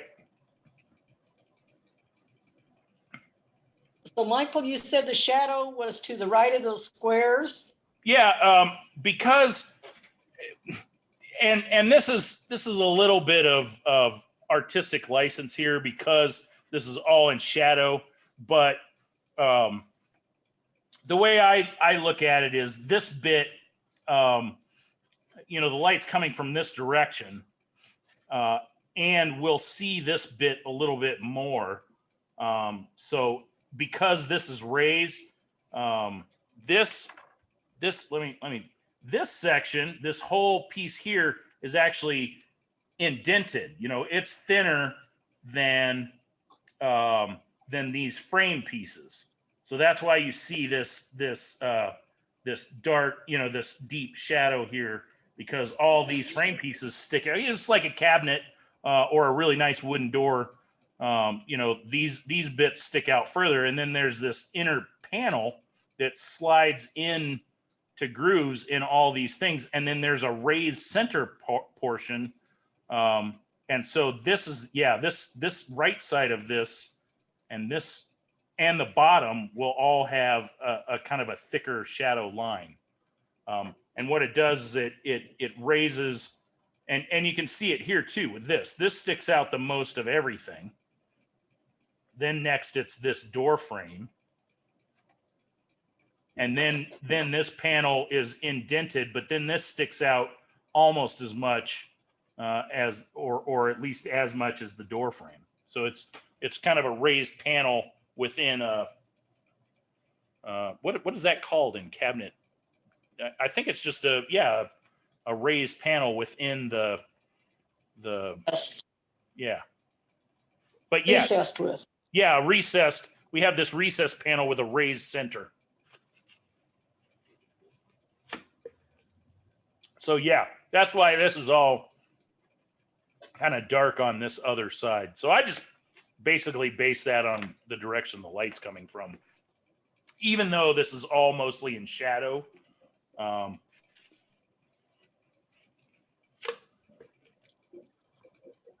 it'll still have a little bit of a darker shadow. Uh-huh. So that's where these are coming from. And again, that's a bit of artistic license. I'm just sort of making it up, but but once we're done, nobody will know. I mean, you could even go in and add little rosettes to this if you want to, to add more detail. I'm not going to, but we've done that in other classes where we were doing a fancier door, and I just want a kind of a solid panel.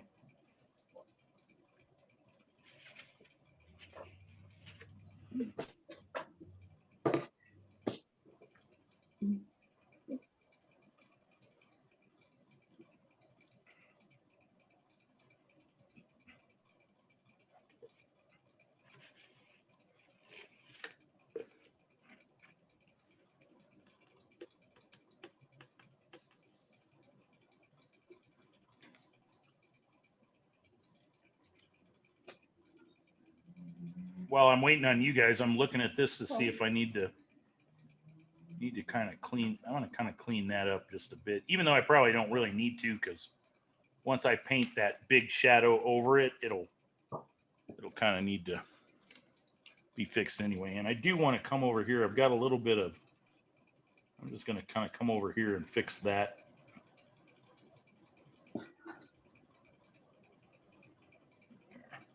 Well, Michael, I didn't make my door that wide, so therefore I don't have the outside line. Oh, this archway, that's okay. If you just have the, if you just want to, so if you don't have this outside arch, all you have to do really is just, you can indent your door a little bit just by adding this, you know, painting this line here around the outside of your door. So ignore the outer archway, and then it'll just be indented in your adobe wall. I toyed with that idea last week when we started this one, but decided to put this wooden arch in there anyway. In the photo, in the source photo, I think it's a block, like or a tile. I think it's a tile kind of detail that's around the doors. But I couldn't see enough detail to tell what, you know, if it was like a floral pattern or what, because my photo is so overexposed. And I couldn't, I mean, I even went in and tried to do a little color correcting and was like, nope, the detail's lost. So if you don't have this outer thing, really all you have to do is just indent it a little bit by, you know, painting this thicker line right here and then this thin line. And that will give you enough of a,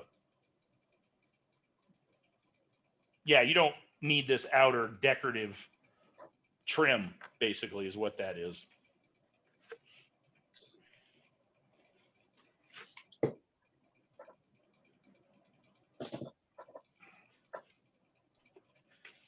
I'm all caught up if everybody else is.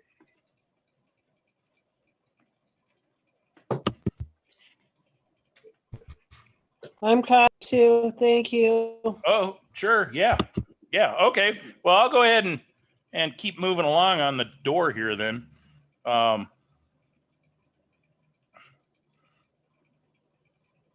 Okay. So I'm just going to, so we've got that one. I'm going to come along real thinly. Let's see. I think I have too much in my brush. So I kind of want to eyeball where this board comes across. I'm not going to paint that line across there, but I'm going to kind of eyeball, make that about the same spot, and then just hopefully, you know, you can see I just screwed that up, but that's okay. I'll show you how to fix that. So I'm going to come along, and that'd be visible right there, and paint this this line coming straight down like so. So that's the outer. You can see that I kind of fudged that line, so I can come back in here with a little water and just pick that back up really quickly. I mean, it dried on me, but I can just kind of fix that. And in actuality, I was about to do this when we took a break. This I shouldn't have made this so thin. This would actually be thick because it's the bottom side of that arched piece of wood. So that needs to be a little thicker. So this is actually going to start out later. We'll make it a little thicker, but I kind of wanted to show you that you can clean that up quite easily. So let's continue on with thinking about, okay, well, I've got this board here, so I kind of want to line this guy up here. So we'll just kind of come in like so.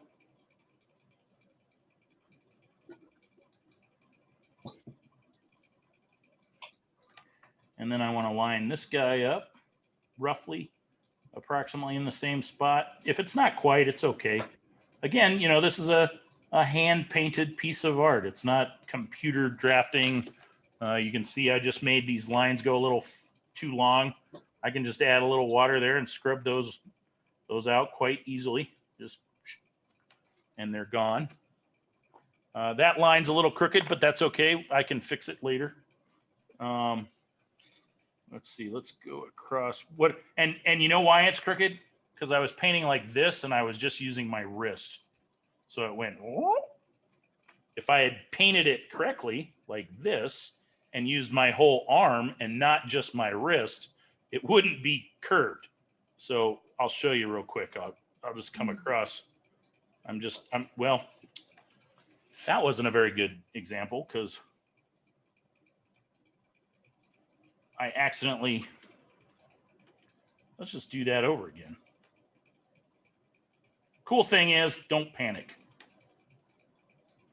Or the thing to remember is not to panic.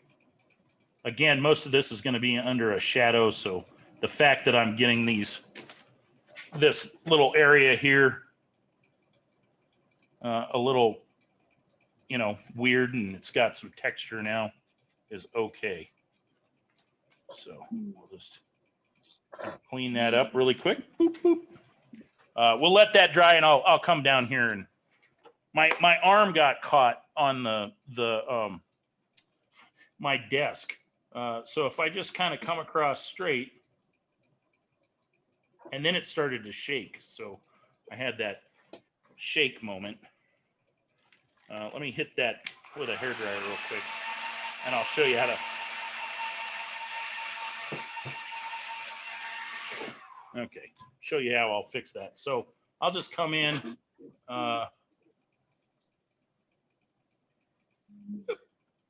Like so, and then, nope, that's not even close to dry.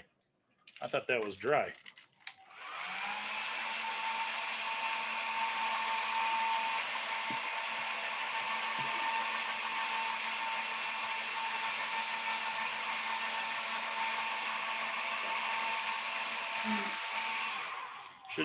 Should have tested that before I tried to paint that. Okay, so here we go. All right, so I have that in, and now I know that, so I'm going to have a little bit of a thick line at the top up here, and I'm going to do these before I do these just because. So I have a thick line up here that's going to start thick and then eventually kind of, whoops, if I can get my hand to pick up. It's going to now, so we'll just make it a little thicker. And we'll make this one a little thicker just to kind of follow that.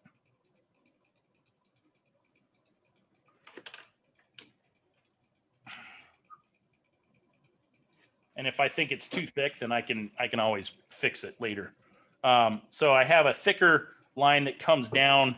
It is a little too thick, but I can fix that later. So I'm going to let it dry and not worry about it. And then I know I'm going to have a thick line here. So I'm just going to kind of pull this along here. And then this line at the top is going to be thin. This one down here is going to be thicker because there's a bit of a shadow. Same with here, this side. It's going to be thicker. This side will be thicker. That kind of helps me fix my multiple tries at getting that line straight. And then this side will be thicker.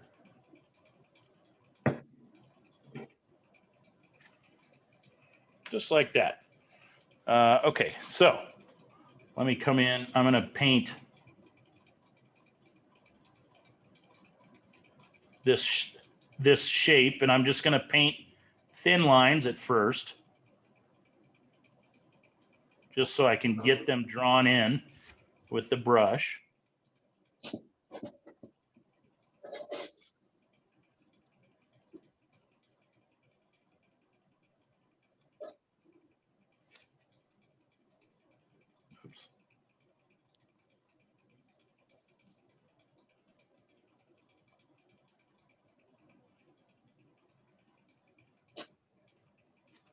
So I have them drawn in really thin, and then like this line over here, this curved line is going to start off and pretty thin like it is, and then it'll get thicker as we kind of go down. And then this bottom line will be thick. Same with this side, we'll make that thicker. And this bottom one thicker.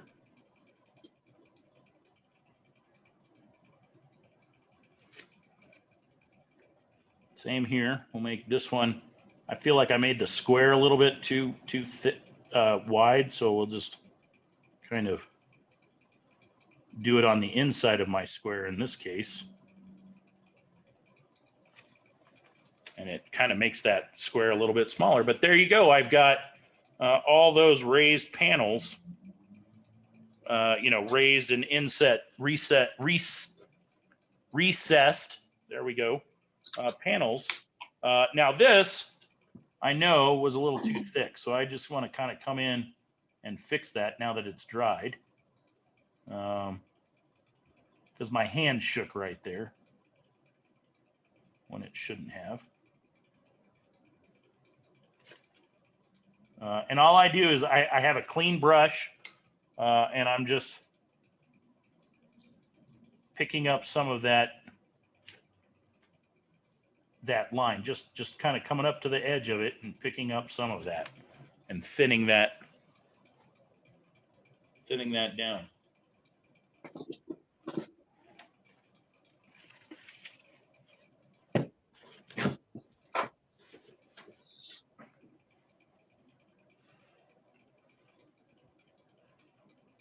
Yeah. I can even come in, what I think I'm going to do, I'll have a shadow down there, but I'm going to come in with a little bit of that blue, that dark blue that we were using just now. And I'm going to put just a wee bit of a line down here, like maybe there's just a bit of a gap or whatever, but not really a gap, but you know what I'm saying. Let's see. Just a bit of a shadow edge on the bottom of that door. Kind of cleans up and anchors that door into the path, which like I said, we're gonna have shadow on there too, so it won't really matter. But I just want to kind of finish that off. What I can do, so if you don't have this outer trim piece, you don't have to do anything with it. But what I'm going to do is come along with a kind of a little bit of a thin line over here as well. Just kind of real thin to kind of clean up this edge.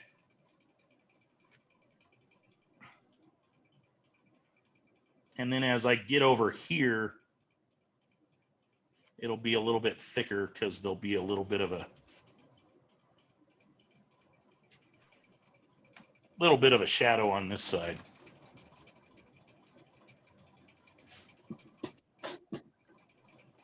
And it's not that important, but it kind of cleans that edge up as well. Let's see, there we go. And this will all be under that main shadow, so it's not that important, but it adds a little bit of a weight to that trim. That may be a little bit too thick, but that's all right. It just adds a little bit of weight to the trim, so it doesn't feel like it's just real, a thin piece of whatever. Yeah. And once we paint the shadow on that, then we'll go back in and add some kind of details that makes it look like, wood. We'll add some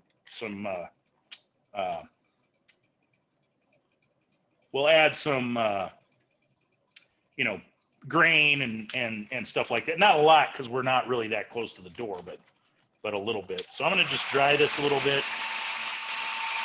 And I don't even need to do that because let's come over here. Normally I'd use a flat brush for a wall, but this is kind of not that big. It's not that big of a space, and we have kind of this intricate stuff going on over here. So I'm just going to use my number 8 round. And this is going to be in shadow, this whole wall. So I'm not worried about having any light stuff underneath it. And I want to use, darks. I'm going to use some royal blue. I know if you don't have royal blue, again, actually cobalt blue is actually kind of, I forgot what it looked like. I don't use it that often. So I'm going to use royal blue. I'm going to use some, probably, well, I know I'm going to use royal blue. So let me just come over here. I'll show you what I'm doing. So I kind of cleaned off a spot. I've got royal blue here in a nice puddle.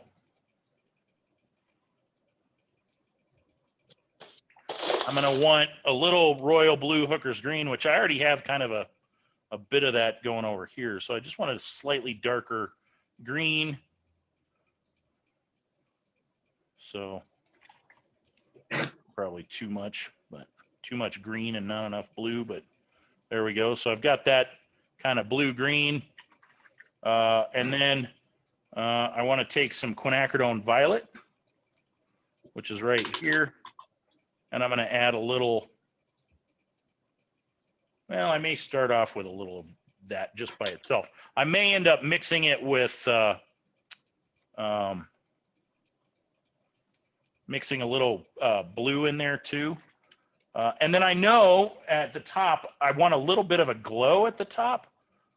Sorry, I hit the camera there with my brush. So I'm going to grab a little opera here and just give myself a little bit of that. So I just want a nice puddle of that. So let's pull this back over here. And let's see, that's actually pretty good. So what I'm going to do is start off with that opera just up in here. I just want a little bit where it's kind of the top of the wall has this bit of a glow from the light bathing over the top of it. So it's not gonna, even though I'm painting this fairly wide right at the moment, that's just so I don't have a line. Well, that's so I have plenty of space for this, for the quinacridone violet to kind of bleed up into. So we're going to come in with a little quinacridone violet. That's going to bleed up into that opera.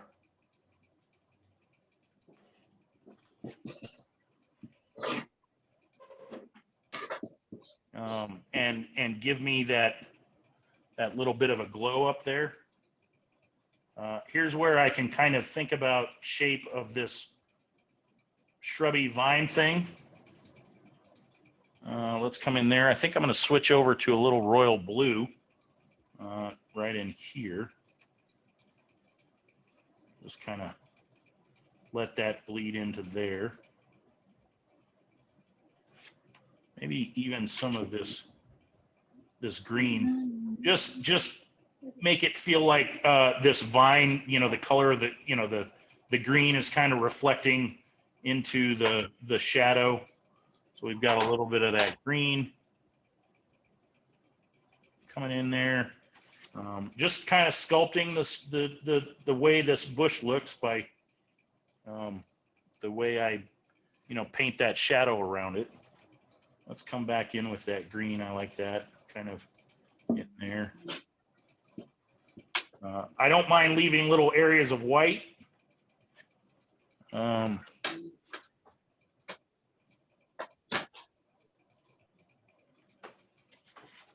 So now I think I'm going to move back into royal blue down in here. So we'll do that.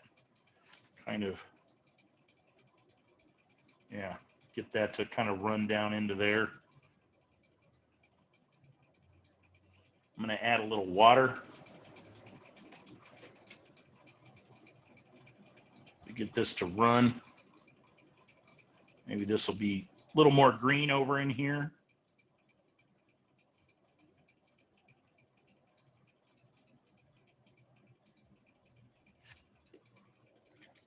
Back into that blue.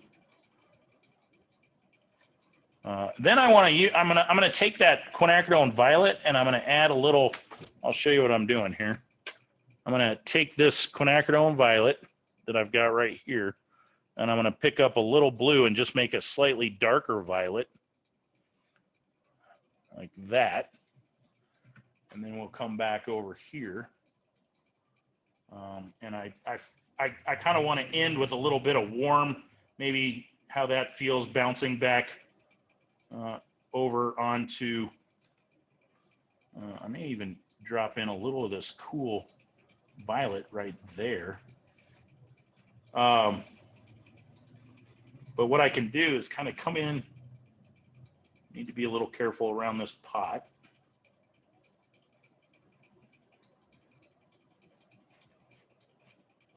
I've got that kind of coming in.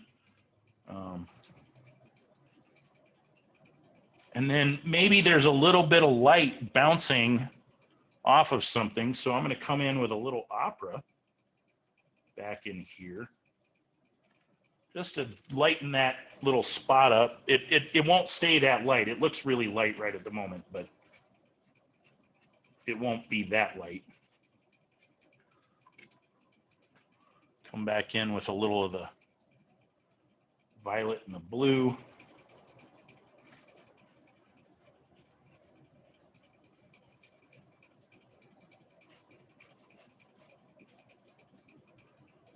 Maybe I want just a bit of this opera up in here just to maybe make it look like it's, and I could just do that with water maybe. Maybe that's what I want to do. Just drop a little water in there. It'll start acting like, let's see, that is still a little too light. I just wanted a kind of a hint of that coming out of there. Just, you know, all that is there's light bouncing around and it's bouncing off of something, and it just makes for a little more interesting. I'm going to plop a little color in there. So that's a little opera. Seems like a lot, seems like a big blob, but then I'm just going to hit it with some water.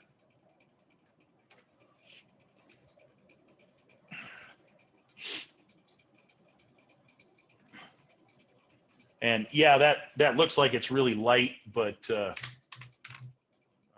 it's okay. Let's see. Let me come back up in here with a little of this blue. That's kind of dried a little bit, so I'm gonna just kind of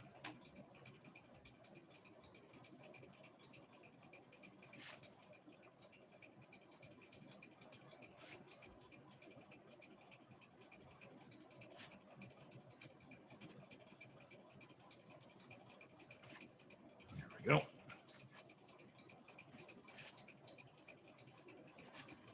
Just kind of darken it around it, but then lift a little bit on the edge. Just add a little more of that blue in there. This green is looking a little bit like a green outline. I don't really want that, so I need to come in maybe and add just a bit more in a few spots. I don't want a green halo around this. I want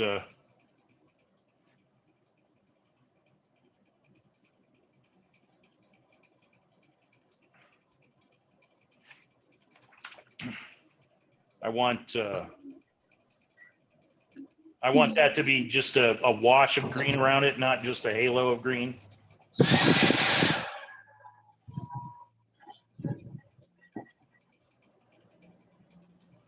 Let's see. You can't see. I didn't realize this, but oops.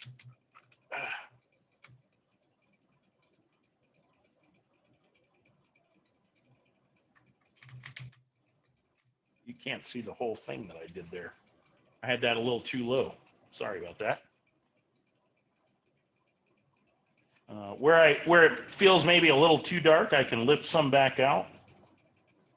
And if it feels too light, I can add more. I'm gonna suck up some of that excess water there so it doesn't. Maybe this is just, that's this problem. I want a little less dark right there. And then we'll just kind of soften this. This whole bush is going to be in shadow, so or part of it is. I'm going to come back in and add some shadow to it. So if it looks a little wonky right now, that's okay.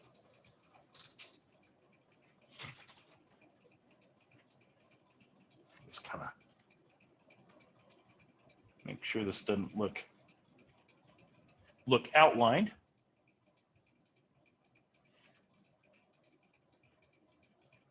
There we go.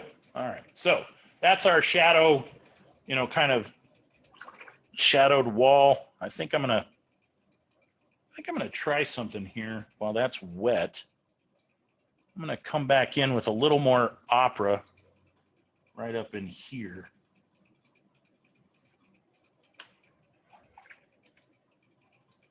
It doesn't look like much on camera, but in real life, it's quite a bit lighter right there.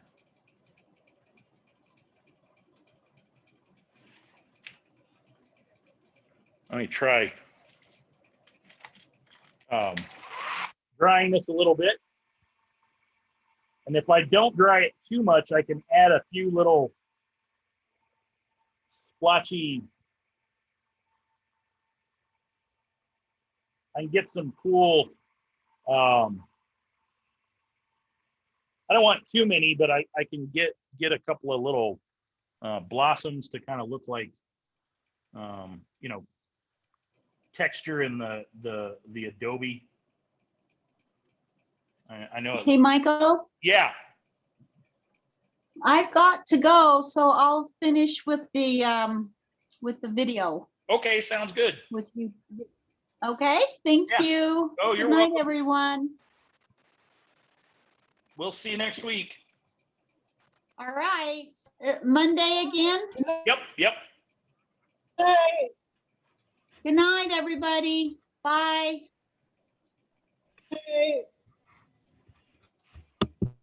So I just added a little bit of texture right there. It's not going to really show up that much, but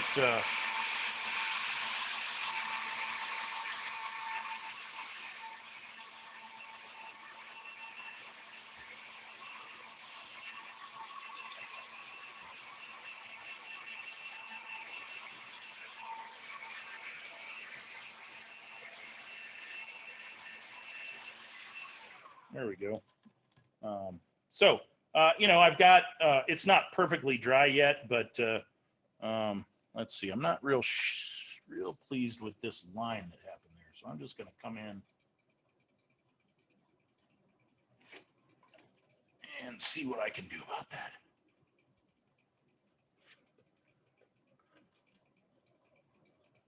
I wasn't paying attention. And when I added that, that water to where that opera was. The opera was dry, so it kind of stayed, and the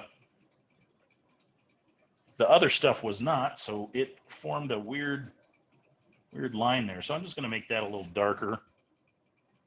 Just come in like so, and that should disguise that little bit of a line.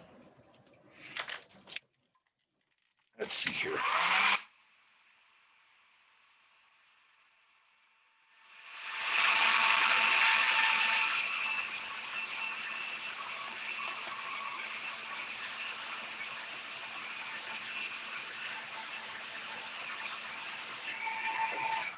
Yeah, that's better.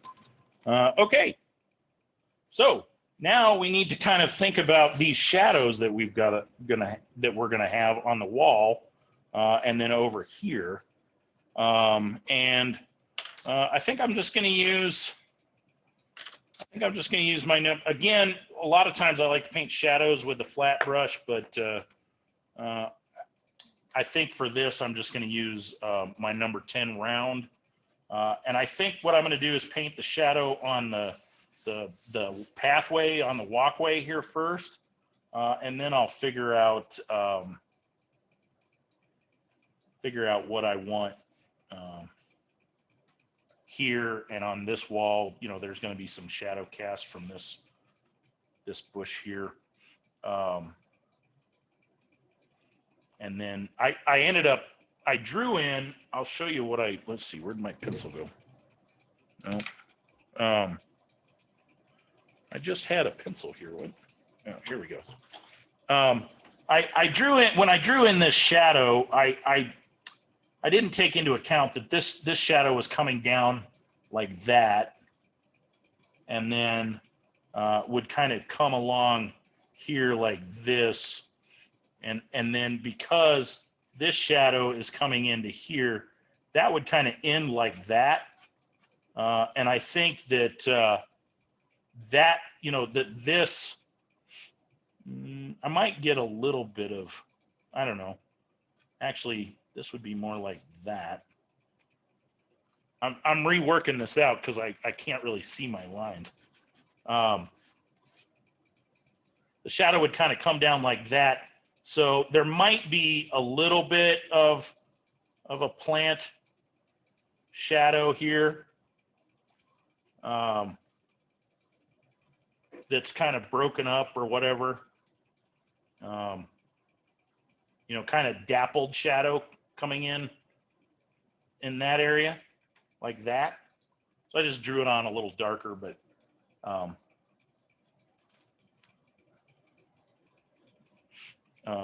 but then as we get down here, it's going to be this wall over here that's casting this shadow, and it's going to be coming in across like in there. So it's going to be dappled up here, but then as we get down here, it'll be more solid. And then this, there's, you know, a little bit of light hitting the top of that bush, and then the shadow is going to be coming in kind of in like that. So just kind of re-sketching this in so I know about where I want that to, if I wanted, I could actually, maybe make that a little steeper. In my mind, I don't think, you know, in the way I'm envisioning this, it's not the way this building actually, well, it kind of was. Actually, it did. You know, this wall comes out a little bit, but then it stops right about here. I think I'm just going to leave that where it is. So that's why I had this little bit of light, and this part of the wall is going to be light. Okay, so I figured that out. I think I'm going to start, actually, it'd probably be smarter to start with this wall up here.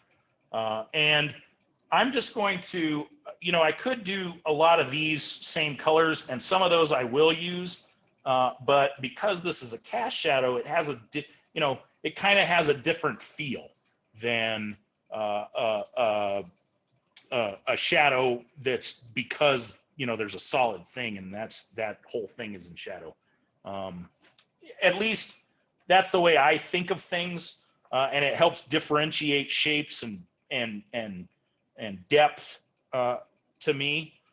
So that's why I kind of do it this way. And I'm going to start off with, I'm actually going to start off with the little, I'm going to start off with just some quinacridone violet by itself. I could even actually start off, I think maybe a little permanent magenta instead. That's a little bit lighter violet color, you know, kind of magenta color. So I'm going to use a little permanent magenta. I'll show you what that looks like. If you recall, I think that was, yeah, that one right there.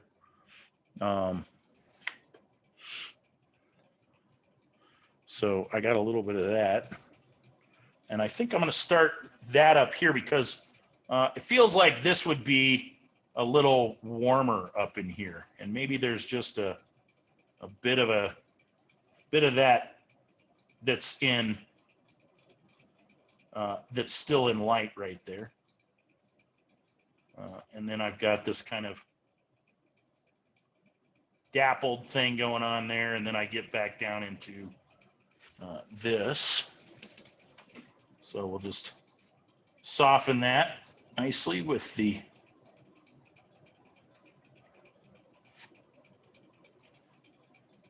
some water, and we'll pull that down to here. And then maybe I'll switch over to a little royal blue, or yeah, a little royal blue, I think maybe in here. This is all kind of going to be pretty solid, so I'm just going to kind of change colors a little bit, just so it's got some varied, a varied color wash. I don't want it all blue, or at least the same blue.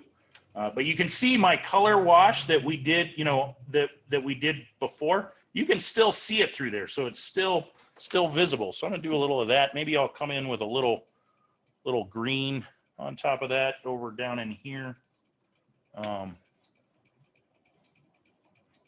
Again, that's just a nice little wash over it, where I can still see everything through. I don't know why I'm not painting over those. Those are in shadow too. I was painting around them, and then I realized what I was doing. So this shadow comes all the way over there. I'll deal with the little bit of the wall there here in a second. More royal blue, I think.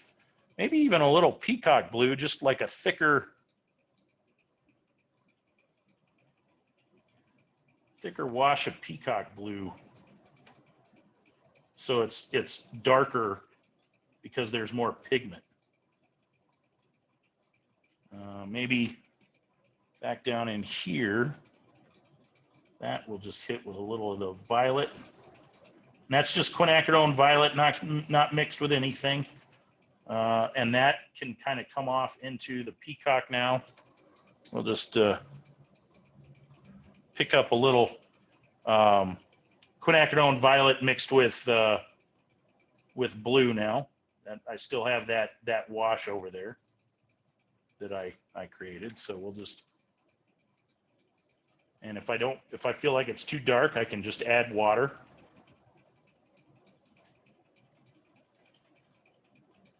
And you can see some of my lines are kind of washing away, and that's okay. We'll come back in and let's see, I'm gonna grab just permanent magenta here, I think, and just give that a little warmth down in here.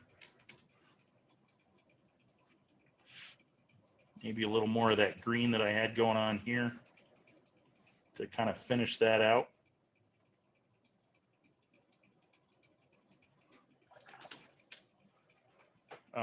But so we'll come in and redo those lines that we painted, but we probably wouldn't be able to see our pencil lines if we hadn't done that. So that's why I did that. So I'm going to come back in with quinacridone magenta, or quinacridone violet mixed with some blue, just back in here, like so. Yeah, that I painted over that flower, so we're just gonna make it not a flower. And we'll kind of come down in there. Maybe I want a little more blue in my. Yeah. A little behind. You start at the top of the door. Above the door, I know you used quinacridone. Quinacridone. Is that actually, I used permanent magenta up there, but quinacridone violet. If you have that would have been. Just pure quinacridone violet's fine. the door? When you started on the door, what was, there. Royal blue. I started out with some royal blue in here, but I still, some of this violet moved down into it. So it's picking up some of the violet and stuff that's, the opera that's underneath it. So that's kind of royal blue. And then I kind of came down into, I got some Hooker's green mixed with royal blue over here. This is peacock blue, just more on top of it. So it makes a slightly darker, you know, it makes it look darker. And then I added, I mixed some blue with, I think in this case I mixed, I started out, I've got a little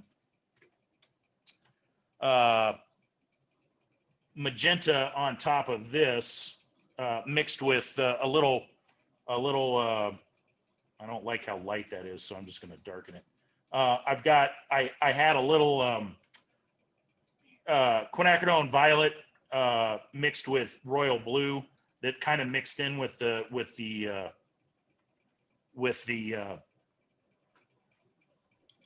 peacock blue. Okay.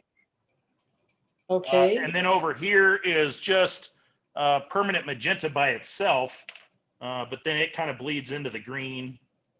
And then this is permanent, or no, this is quinacridone violet mixed with permanent or with royal blue. And then I've got even more royal blue mixed in down in here to make that kind of dark. Okay. Does that help? This is a little dark, so I'm just going to lift some of that back out.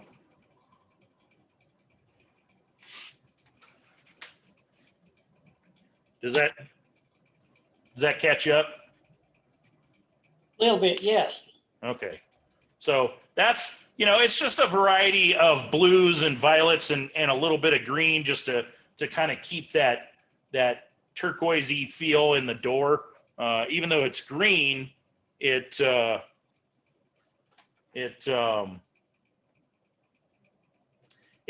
gives us that. I mean, I could even use a little, if I wanted to, I could grab a little bit of Andrew's turquoise and plop a little bit more down in there and get that to kind of run a little bit.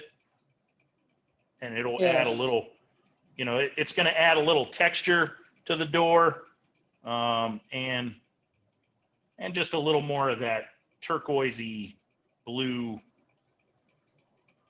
color. Just a little more pure, you know, I just hit a little there that was a little more pure color. I could put a little up here that may or may not show up, but that's all right. But it's darker color because there's more pigment. So it feels like it's in the shadow, but you still get that kind of, oh, it's a, you know, it's a blue door, a New Mexico blue door, Taos or Santa Fe or where, you know, wherever. Just by adding just a wee bit more of that in there to kind of clean up our shadow, so we get some more of that kind of showing through, or it feels like it's showing through. It's really on top, but nobody else will know that. So I can just add that to a few little places, and that gives me that oh, I kind of froze. There we go. Sorry about that. I kind of froze up there for a second.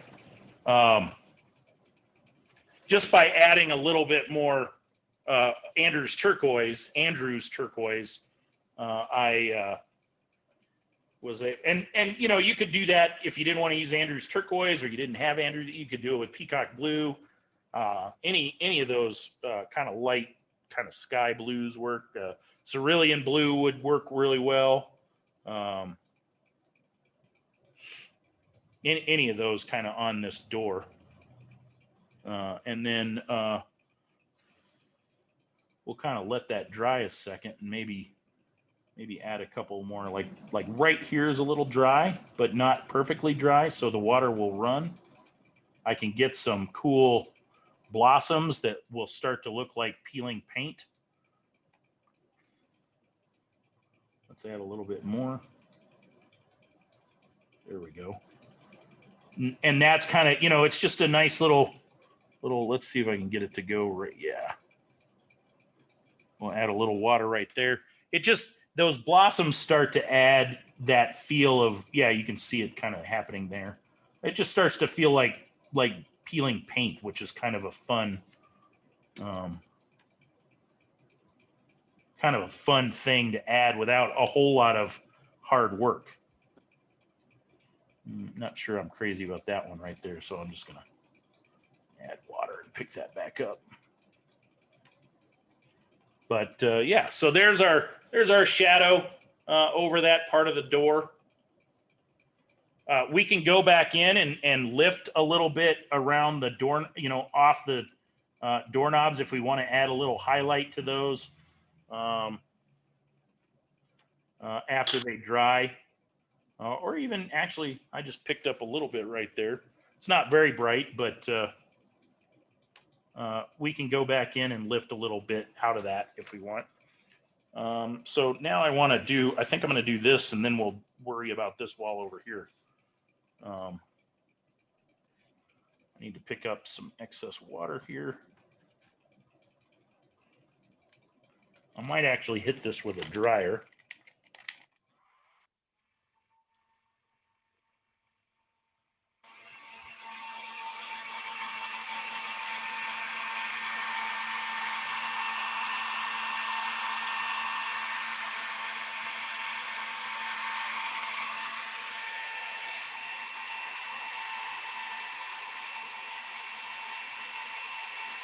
There we go.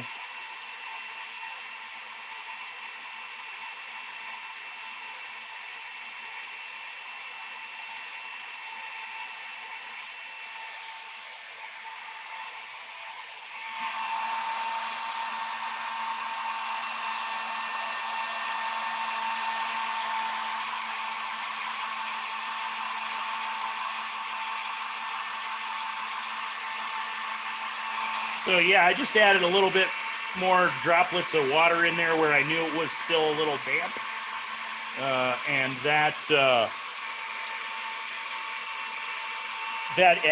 added a little blossom there. I don't know if I'll like it when it's dry, but I kind of dig what's going on right here.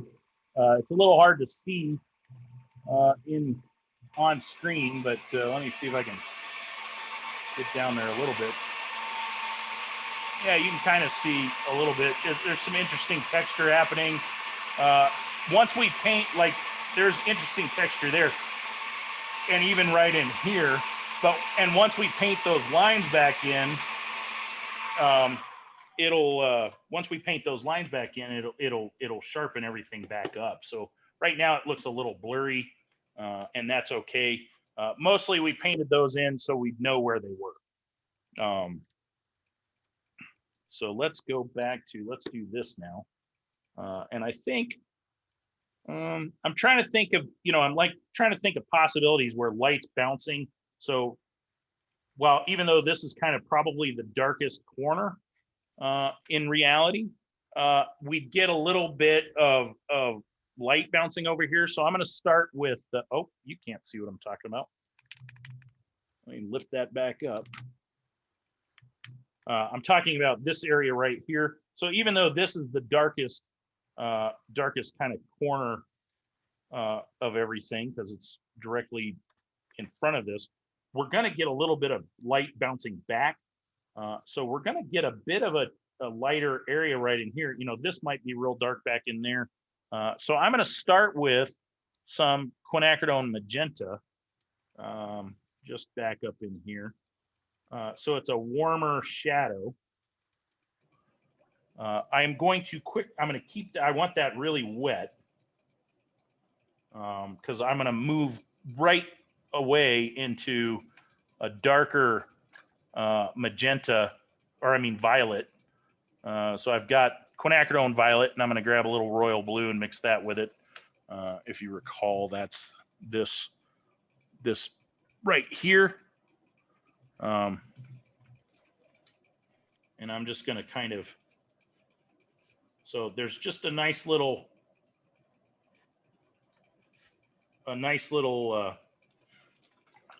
little bouncing of color or of light there.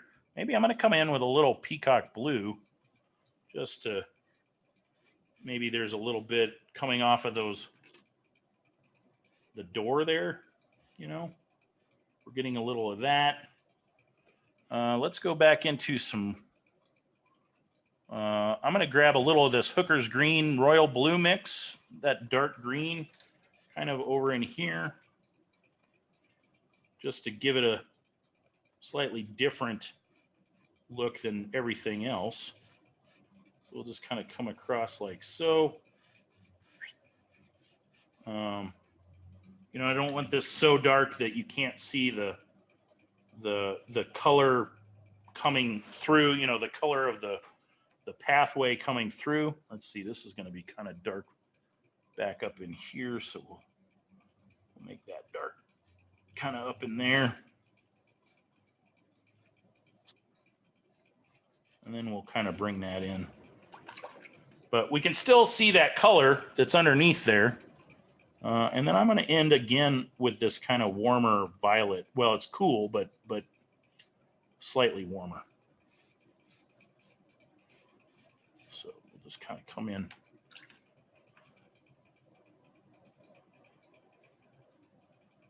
Maybe a little bit of that there. This, too much water, I think. So I want to come back in. I'm going to pick some of this water up here. Just like that. That's a little bit lighter than I want it.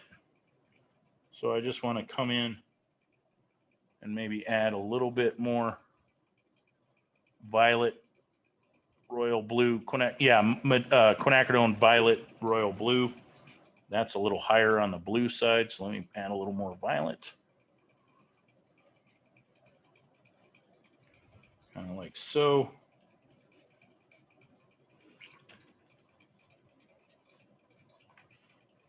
Kind of get that to run. I don't like what I did right there, so I'm just going to lighten that up. It looked like a little V of something. We'll just come back in with some violet on top of that. Yeah. So I don't want to get overly muddy on this, so I need to stop here pretty quick. I am going to bring that. Yeah, I just feel like maybe there'd be a little, you know, the light's bouncing onto that and then down. So it'd be kind of warm around there.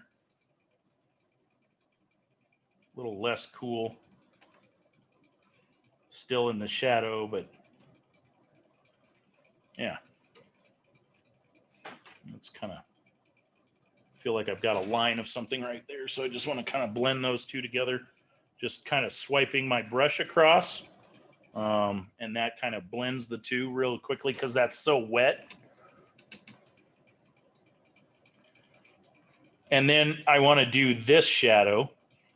And I feel like this is going to be kind of a warmer shadow as well, being on this, you know, bright side of of this patio or walkway, whatever this is, up to the doors.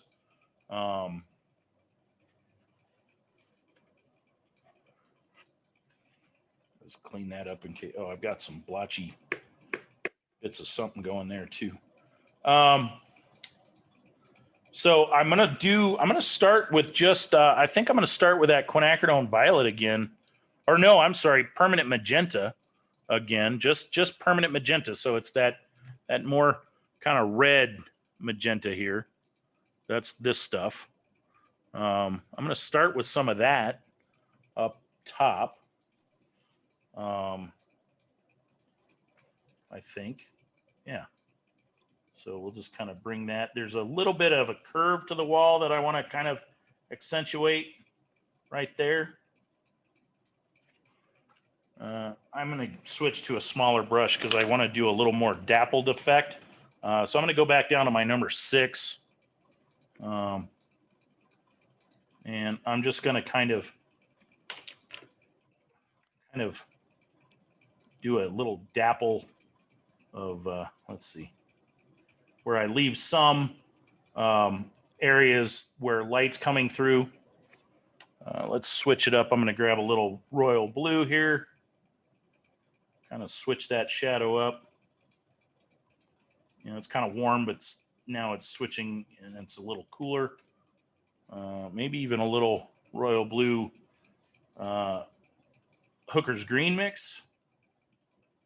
Again, kind of dappled. I don't want it too dark, so I need to be careful. I'm getting a fair amount of pigment on there, and I want it a little little lighter on this side, a little less heavy. So I need to add a little water. There we go.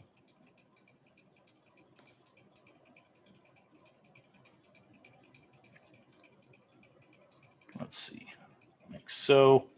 Let's go into maybe some of the violet, that permanent quinacridone violet mixed with royal blue. We've got, you know, and I'm not trying to match up anything on this paint area that I've painted, you know, the shrub. You know, it's not important to me to make that look like it's part of it, because it'll just feel like it's part of it. It won't matter that it's not. Maybe I'll come in. There's a little pop of color right there that I want to accentuate. I'm going to grab a little opera and drop that in right there. And then try and get it to run. Maybe a little bit more right here as well. Let's pick up some of this excess water. So you can see this is a real ethereal kind of light and airy shadow.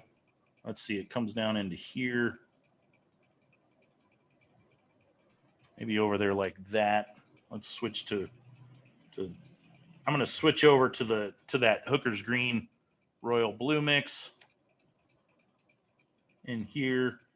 And then as we get down into here, this is where that wall shadow starts. So there's less, you know, there's no dappling behind it. So it kind of comes down and meets that shadow. So that's going to be kind of a little more solid feel to it. Maybe I'll switch over to just royal blue. So that was the royal blue Hooker's Green, and now I'm just going to kind of cap it off, or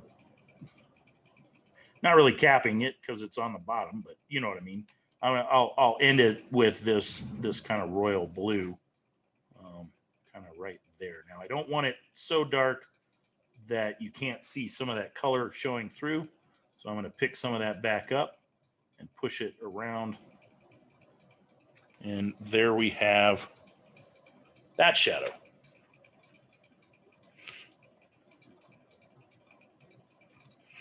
And let's see, I don't like this shape right here, so I'm going to fix that a little bit just by doing that. Just a little bit of lifting, and then really just smudging out with some dark color right there. That kind of fixed. There was a little indent there. It's still kind of there, but it's a little less noticeable.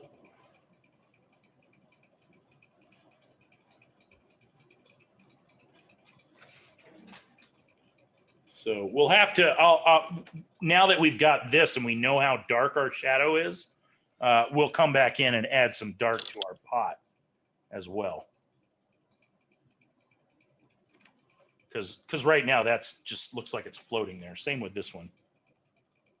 But we needed to kind of get this in there to figure out what's going on. I like this kind of gold that's showing through there, but I want a little bit more broken up kind of feel. So I'm going to add just a bit more blue in a couple of spots.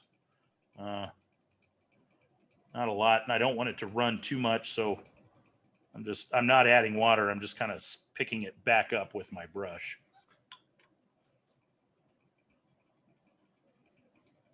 Yeah. Holy cow, it's 9 o'clock. This is what happens when you're having too much fun. We may have to finish this one up next week. And then what I'll do is I'll send out a new photo because there's still quite a bit to do on this. And I hate to shortchange you on it. I know it looks like we're almost done, but there's still a whole lot to do. And I just don't want to shortchange you on it. So I think it's 9:01. Does anybody want me to look at theirs? And I don't have to if you don't want me to. We can wait till next week if you want. But I don't want to shortchange you and try and rush this in the next 10 minutes because there's more than 10 minutes worth of work, or 8 minutes worth of work. So is that all right if we finish this up next week? And I'll also Yes. send out I'll send out, I don't think it'll take us the whole class. So I'll send out another image that we can start as well. But yeah, I just don't want to shortchange you guys on this Oh, painting. that'll be- That will be great. Okie dokie. Any questions or anything before we kind of, or do you want me to look at anything before we, oops, I just stuck my finger in a bunch of paint. Before we, what am I trying to do? Here we go. Before we go,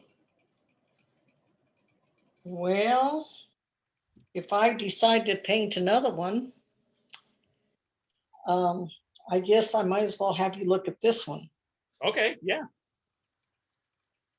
Yeah, let's look at it real quick. I'm gonna have to leave, so I'll see Okay, you next Monday. okay, Have sounds a good. good, Let me Yeah, have a good week too. take a picture of it. Okay, first of all, I have to, I guess, increase that, change the camera around. There we go. Let me get the screenshot thing ready. Can you move it a little down? Or actually your camera up so the picture comes down.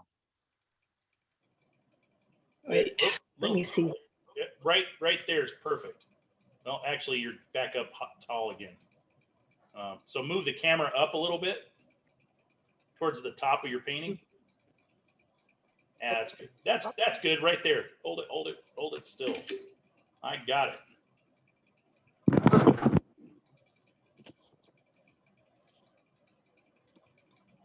Okay, tell me what I need to do. Okay, so let me grab a picture of that, or grab that and open it in Photoshop.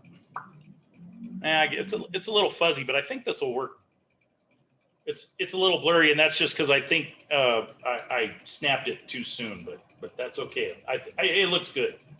So actually, Do it again. what's that? Do it again. No, this is good. I can see enough of this to yeah, I think this is I really like the shapes of your shrubby things and all the you went in and added way more flowers. I like that. I always forget Yeah, to add a bunch of small ones. So I like how you did that. it was taking too much time. But I'm not done. Yeah, I was on I can tell you have others that you're gonna put in there. But I was kind of disappointed with the shape on the right. I didn't know Oh, this how, one? I didn't know. The one on the right, Uh-huh. battery is dying. Yeah, the one on the right, I don't know how I could, I guess I can't change that now. No, but it's actually not that bad. I don't think it's that bad. I mean, really, this kind of this darker area down here reads like shadow cast from this wall. So I think you're in good shape there. I don't really think that's in that bad a shape. It's I think it's kind of a nice. I mean, it's a weird shape, but sometimes shrubs do that. They. Go for Yeah. trimmed. If you don't like this little bit right here, where this is a little weird, this little piece right here, what I would do is just kind of lift that, lighten that pink up right there, and then just use blue on top of it for the door, and just yeah, paint it down to there. So I'm just gonna, whoops, whoa, that was weird. I'm That just will gonna, help. I'm just gonna paint where I would stop painting the blue. So I would do this, like all of this section I would take and make part of my door. And then this bit I would leave as part of the bush. Okay. That's what I would do. So I would just go in, soften this up a little bit with water. You'll probably be able to link. That's opera, right? Yes, it is opera. I don't know if it'll come up. I think it might because or at least soften. It doesn't have to come up because you've got opera over here too. And just go in with a little peacock blue or whatever this blue was. Here, just pull that in, and if you have to, add a little more opera up in here, so it looks like it's on purpose, and then just pull that up further, and then just complete this line, and then this can all be part of the bush. This little bit, because you've got part of the wall coming down here, and then it pops back up like that, is a little bit weird. But I think if you make this blue, I'm just gonna sort of do it, but it's obviously not going to look very good. But I'll show you. Huh? I said, actually, I bet I can take off or add. It might be easier to add bush. You could try that, but I think just putting in a little, like I'm doing it, obviously it's going to paint over. Honestly, I think just adding blue on top of that will, there won't be that dark line because that's just showing you where I wanted you to do it. But, just go in with a little of this blue over the top of that, and I think you'll be in good shape. I think I can get away with top flower too. With what? The very top. I said, I think I can get away with taking that one off too. Oh, this one here? The one right here? Yes, because that's orange. I mean, right above it, it's orange. Yeah, if that one's bugging you, and it's kind of by itself up there, you could definitely make that part of the wall really quite easily. Then I can add a couple flowers onto the right side, so I can. I'll fix that up. Yeah, I think really that's the only thing that's a little wonky about it was just this little bit right there. Yeah. The rest looks really nice. So, I need to add my. But I have a question on the vases. I tried to make them look like urns instead of just regular pots. The way but that's the thing that's bugging me is I have lines around the yellow and I can't remove it. I tried with water to, right around. Right in here? When I was doing the darker colors, I didn't blend it in enough. And now it's like I can't. I can't see it. I think it's just because it's a little too, we're dealing with webcams, and webcams never look as great as, even if they're on a really great camera or phone, or something. It's just, they're just, Zoom never has as great a quality as your camera is capable of. I don't think, are they super, are you talking, like there's a little bit of a line that kind of comes down there. Is that what you're talking about? Whoops.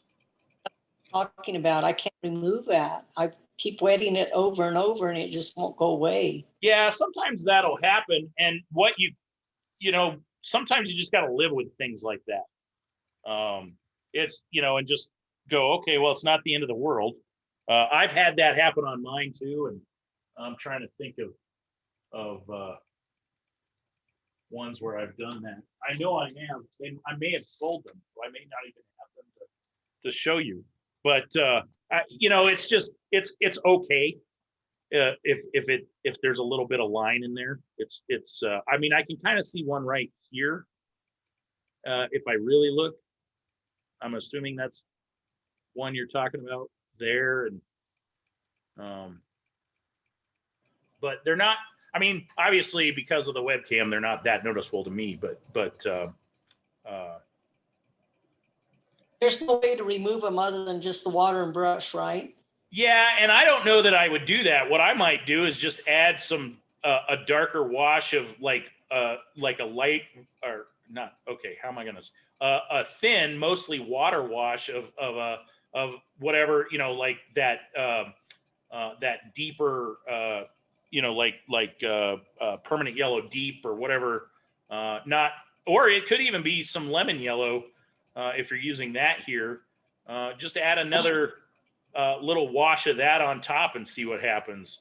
I might actually go with like a light orange or something to there, and just try that. And then what I would do is I would do the paint over the light area, and then I would go back in with a clean brush and just pull water all the way out here to the edge of your pot, and then you won't get any wonky lines. You know, it'll kind of smooth out. Does that make sense? I had it okay at first, and then we started adding darker colors and darker colors. Yeah. I mean, I've done that myself. I've got plenty of pots that you know, where I've gone, oh yeah, that kind of isn't perfect, but that's okay. You know, we may even knock this back with a little bit of shadow over it, just to knock it back. Because right now they look like they're kind of floating here in the sea of dark. So we will end up knocking these back with a little bit of a wash over the top of them of something. So you know, I wouldn't worry about it too much right now. I might make this a little bit darker back here because this is so dark. And then this isn't as dark. So I might make your shadow over here just a wee bit darker. Well, maybe make it a wee bit darker, kind of the same dark as this. And then this got so dark, I might lift a little bit of that back out. Okay. Okay. Just go back in with some water and lift some of it back out. Because it is a wee bit on the dark side. So it's feeling a little out of balance, but otherwise it's really nice. Okay. Yeah, and I wouldn't All worry right. about these too much because we're gonna end up putting a little bit of a wash over the top of them to knock them back a little bit in space. Okay. All right. Cool. Okay. Thank you, Michael. Oh, you're welcome. And you have a nice evening. Thank you. You Night. too. Thanks. You too. We'll see you next Good.